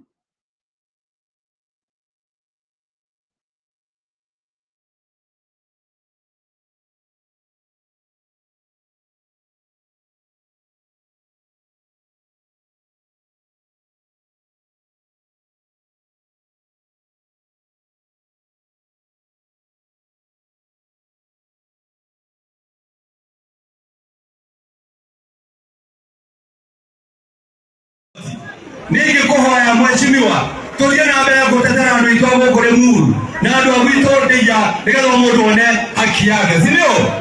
Ithe mũtiagĩire mũndũ atagwo Haruna nĩ ithe ndarĩirwo mbeca ciake, ithe ndarĩirwo nĩkĩ maraikara na mabu ĩyo andũ matũgayanĩrĩrie mũgũnda nĩgetha mũndũ agĩe na title yake. Your Excellency, ithuĩ nĩ tũgũkũnyita mbaru na tũgũthiĩ nawe harĩa hothe wathiĩ, na rekei ndĩmwĩre andũ aitũ mamũtũhoere tondũ ona andũ akũrĩa kũngĩ akũrĩa Western akũrĩa Nyanza akũrĩa Coast akũndũ guothe maroria atĩrĩrĩ, angĩkorwo mareka Riggy G ũguo-rĩ na nĩo wamereire kura arĩa matamwetheire makĩmwĩka atĩa? Na nĩkĩo Kindiki anaitwa Kithure Kindiki, na nasema hapa nikiwa Kiambu, wewe ndio anamekire ndende nyoma yao mamwabatirie mamwĩkĩra ndege mamũthiũrũkia Kenya ng'ima mangai mathoga mamũbanyania ũrĩmwe. Wewe rĩga kuona ndende nyoro-rĩ, wĩra kũmuona-rĩ nĩ hĩndĩ ya kũnyia ironda. Ona Kindiki megũkwambararia makwambatie makoririthania na Riggy G moico, si ndio? No mũthuri ũcio amũthurire na kura milioni 7 na ngĩrĩkia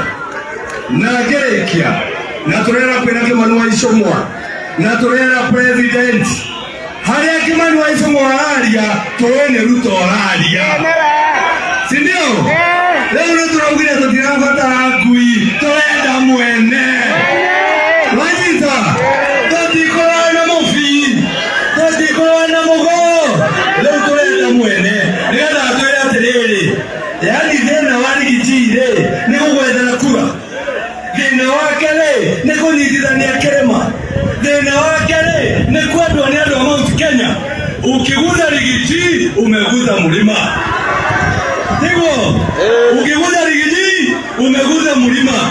Na mimi nimesema vile alisema jana, si mlimuona kwa TV, si aliongea ukweli? Is a truthful man. Riggy G tutatembea na wewe kila mahali. Mayao wewe hugora ulienda hau ndio na mageno makara ndirauma hau todo haya ni hotore ama ni aje watu wale muru manendo mwanete anayeko moroerera na si account nende ukatwalie daizi radio horo Riggy G takahutio ni modo ya mwisho kabisa heado marauga aterere ate maroga ni signature ate mayimbi Riggy G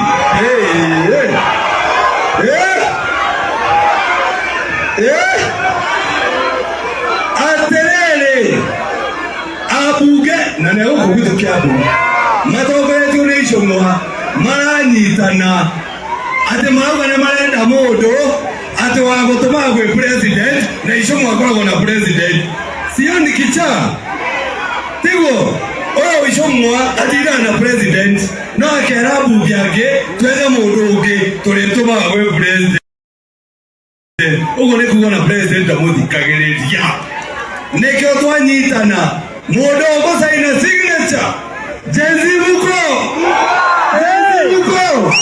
ule ataweka signature za Gachagua tunatarajia yeye asubuhi na mapema. Asanteni sana na Mungu awabariki. Asante sana. Tuna mheshimiwa Ngaro ya Wangesha 1 minute hapa minute mheshimiwa Wangesha. Adwara Mungu marega izue tatotoria Kiambu turaigariga thima Gachagua leo gitio na nenda nimo MP wako gwito atiri mete Icũng'wa thutha handu atekele matetuma mabakele maiko oro idoma na atiri mete modobe. Hey, those are the friends of Rigathi Gachagua saying that they will support him up and down. So they are not buying anyone who is saying that Rigathi must go. Kinjuri is still there. They are saying that if you touch Gachagua, then you are interfering with the Mount Kenya region, and they will not allow that. They will not allow whatever is happening. That is leaders who really support Rigathi wa Gachagua. He is the current deputy president of the Republic of Kenya. Of course, there is a motion that is ongoing, and that is what we are asking you in our Afrique 24. Join us through the comment section there. You can also join through the link that I have shared there. Do you agree with a DP's impeachment that is ongoing, the motion that is ongoing around the country, and you really support it? Because leaders are still pushing for him, and the fight between Kimani Ichung'wah together with Rigathi Gachagua is still on. They are fighting on who is going to be the next kingpin of Mount Kenya region. And you saw some of the members who really endorsed Kithure Kindiki and MCS of Nyandarua rejected that they will not participate in that motion. Some of them endorsed Kindiki to file and be the direct link to the president. They are saying that Gachagua has failed the region. He has not been linking directly the region to the president. And they think that Kindiki, who is the cabinet secretary for the interior security in this country, is the person who they can give trust and who can make this country and the region of Mount Kenya. They are saying Mount Kenya has been rejected, has been neglected. So they think Kindiki is the one who should take over from Gachagua. Leaders are giving out the ideas and opinion about this. Others are supporting that Gachagua must go. What is your take about this? Do you agree with this? Join us through the comment section there at Freak24 YouTube and in all social media platforms so that we can read your comment section there here live. Keep Sekora is saying that the manifesto from Uhuru Ruto, nothing is done. But instead, Ruto rewards regions by creating projects. That is Gibbs Ekone saying that the manifesto for Ruto and Uhuru is still not done, but the president is giving project anywhere. The manifesto is not accomplished. Gibbs Ekone also saying that this is what I mean. If the mountain respect Gachagua, they should tell him to stop being tribal. They should tell him to stop his tribal game and speak the Kenyan national language, which even some of us struggles with. It's saying that Gachagua should stop using Kikuyu in his campaigns, in his rallies, and he should use national language. Some of the people are saying that they are not trying to get this language, and they want him to use that Swahili or English because that is a language that any Kenyans will understand. Considering that if you are DP, if you are deputy president, then you are addressing the entire nation. You are leader for the 50 million Kenyans who voted for you in the 2022 general elections. That is what Gibbs Ekona is trying to say. And I want to ask Alex, do you think that these leaders are just going to give up supporting Gachagua or they will still be supporting him? Yet, most people are saying the DP is tribal.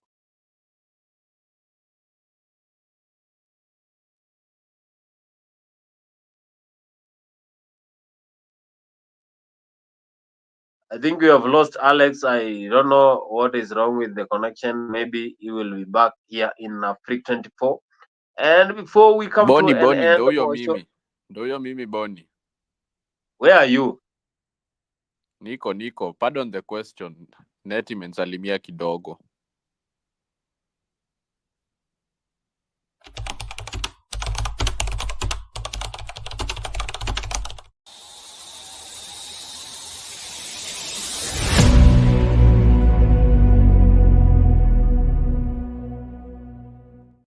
Ametuzwa hapa chief county commissioner. Sijapata huyu chief akisema Turkana ni mbaya, Pokot ni mbaya. Lakini as national leaders we have to be, and we are not going to beg for it. We have to demand that as a national leader you have to behave as a leader. You cannot behave as someone who wants to bungle the country. Mheshimiwa Kindiki tulikuwa tunamtarajia leo hapa. Na kwa niaba ya wale watu, kuna wamama wengi walitengeneza vimbo, ya Mheshimiwa Kindiki, picha imetengenezwa yake ya Mheshimiwa Kindiki, imeshonwa nguo yake ya Mheshimiwa Kindiki. Watu wengi wamekuja hapa kwa sababu yako waziri. One of your mandate ya ministry ni mambo ya amani, and this is the place that inasemekana haina amani, na umetuambia mpaka tumekuwa katika orodha kwamba wewe ni mgeni wetu, you have never come. Tutaambia nani mambo ambayo tunayaona hapa, ambayo tunaendelea kuambia commissioners wetu, ambayo tunaendelea kuambia wale ni actors wa hapa, and we knew today was the day tungekuambia mambo haya. Tutaambia nani? What is this that is important than peace that your ministry is supposed to manage? Mimi, I thought today was the day Mheshimiwa Kindiki angekuja hapa. Amekuja West Pokot only one time, Sarmach, baada ya pressure. Sijui ni makosa gani tulikufanyia Bwana Kindiki, kwamba we have to put pressure on you ndio ukuje hapa. Why do you disappoint ladies ambao wamekutengenezea zawadi? Because they know you are their minister. Lakini that does not undermine your mandate of ensuring that one day, only one day, ukuja ututembelee sisi. Those are leaders in West Pokot, and they were complaining that they invited Kindiki into the county celebration, but he failed to show up. Alex, do you agree that Kindiki can be the best candidate for Ruto in 2027 if at any time they have impeached Gachagua? Based on qualification, Kindiki can be a good vice president, or even he can lead the nation if we are to go by qualification, because he is an intelligent man. Let's call him, he's an intellectual, so he has a philosophy which he can implement, which can be of beneficial to the nation. But sasa tukikuja kwa ground, truthfully speaking, we know Kindiki hasn't delivered in this Ruto regime. So if he hasn't delivered in this regime, wait first, 2027 itafika, we will see.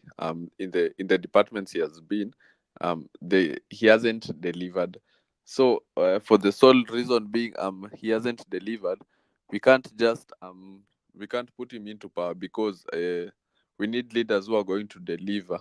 And also the reason being why I would champion for him to go into power, like let's say being the deputy president, is because we know the abductions, the killings, the police brutality which happened some few months ago, and that is blood on his hands, him and the president, because they are the ones who are calling the shots for those things to happen. And it's not a good thing for leaders to have blood on their hands. You see, I thought Bonnie, with this government, would move from the times when bodies were being thrown in River Yale. I remember the times of Uhuru and Matiang'i, but it seems like the story has just continued. Right now, we are still seeing bodies being abducted. Nothing was happening. The government wasn't speaking. No one was accounting. So for that reason, I wouldn't really recommend him to go into power, because he has blood on his hands. Yes, that is Alex, and of course Matu Makadets is saying that people are not saying that is Matu Makadets is saying that people are not saying he is tribal. He is tribal, but not as tribal as Ruto. That is the comment section there, and I want to say thank you so much. Comment section there gives a corner. Matu and Awesome, and of course who are following the conversation behind the scenes, for always ensuring that we have had a quality time in the last 2 hours. We have had a very wonderful show for DP's impeachment. Thank you so much, Kelvin, Wasonga, Alex, and also from all those who have made this conversation very awesome since we started the show. Up to now, we are closing the show. So thank you so much in the comment section that have made this conversation very attractive, giving you ideas, thoughts. I want to say thank you so much. And Africa24, we appreciate. If you're not like our comment there, you can go like, comment, and subscribe to our YouTube channel. And Alex, you're going to give us your parting shots as we come to the end of the show. And what is your plan for this week? Because it is on Monday. Because there are a lot of things that are happening in this country. For me, it's still we still push for civic education as the way Kevin talked about it. We need a lot of civic education here in the city na pia mashinani. So the goal is to push for civic education because it's very important for us as citizens. Thank you so much, Kevin. Thank you so much, whoever has made this conversation awesome. And as you know, I am a soccer guy. I will not finish the conversation without mentioning what is happening in terms of football. Today, in our country, Kenya, we had a meeting for FKF, and they were unveiling some of the things that are going to be done in the Football Kenya Federation. You know, we are approaching towards the election for the FKF Federation, and we are also saying that we want to get someone who is worthy to be the Football Kenya Federation, that is the FKF of this country. Because the moment we'll fix FKF, that is Football Kenya Federation in this country, I think personally that is a time when our Kenyan football, our Kenyan soccer will improve. You compare our Kenyan teams together with the Ugandans, together with the Tanzanians, together with the South Africans, then you know we have a long way to go. So you're waiting to see who is going to be the next FKF president. 2 terms for Nick Mwendwa, they are already expired. So waiting to see if Hussein Mohamed, Samuel Wino Kempes, some of the people who are vying for the presidential candidate for the FKF. Don't forget that we have a new format for the UEFA Champions League that most fans are not even getting the format. Teams played 36 teams. Earlier in the older format, we had 32 teams, and we expected this since they announced after the decline of Super League. In the Premier League, Arsenal yesterday, yesterday they won, and because of stupid mistakes, I will call them stupid mistakes, Leandro Trossard was given a red card, and Mike Oliver, who was the referee, he gave him the red card. Arsenal coach Mikel Arteta has not talked about this because he knows that he will be in trouble. In the last minutes, John Stone scored a goal that gave Man City a 1 point. So Arsenal and Man City settled for 1-1 draw. So in more about football, we shall be talking there in the Dimbala Freak Show. So keep tuned. We always have Dimbala Freak every weekend, and anytime we have Champions League, we preview. Thank you so much. And that was the end of the show. Gibbs Agona, thank you so much. And we meet here simply same time in Afrique 24. I know you don't like when we talk about Liverpool, but Liverpool is not going to win the league. Give the league to Manchester City. Thank you so much, Gibbs Agona. You are my good friend, and you will go to heaven.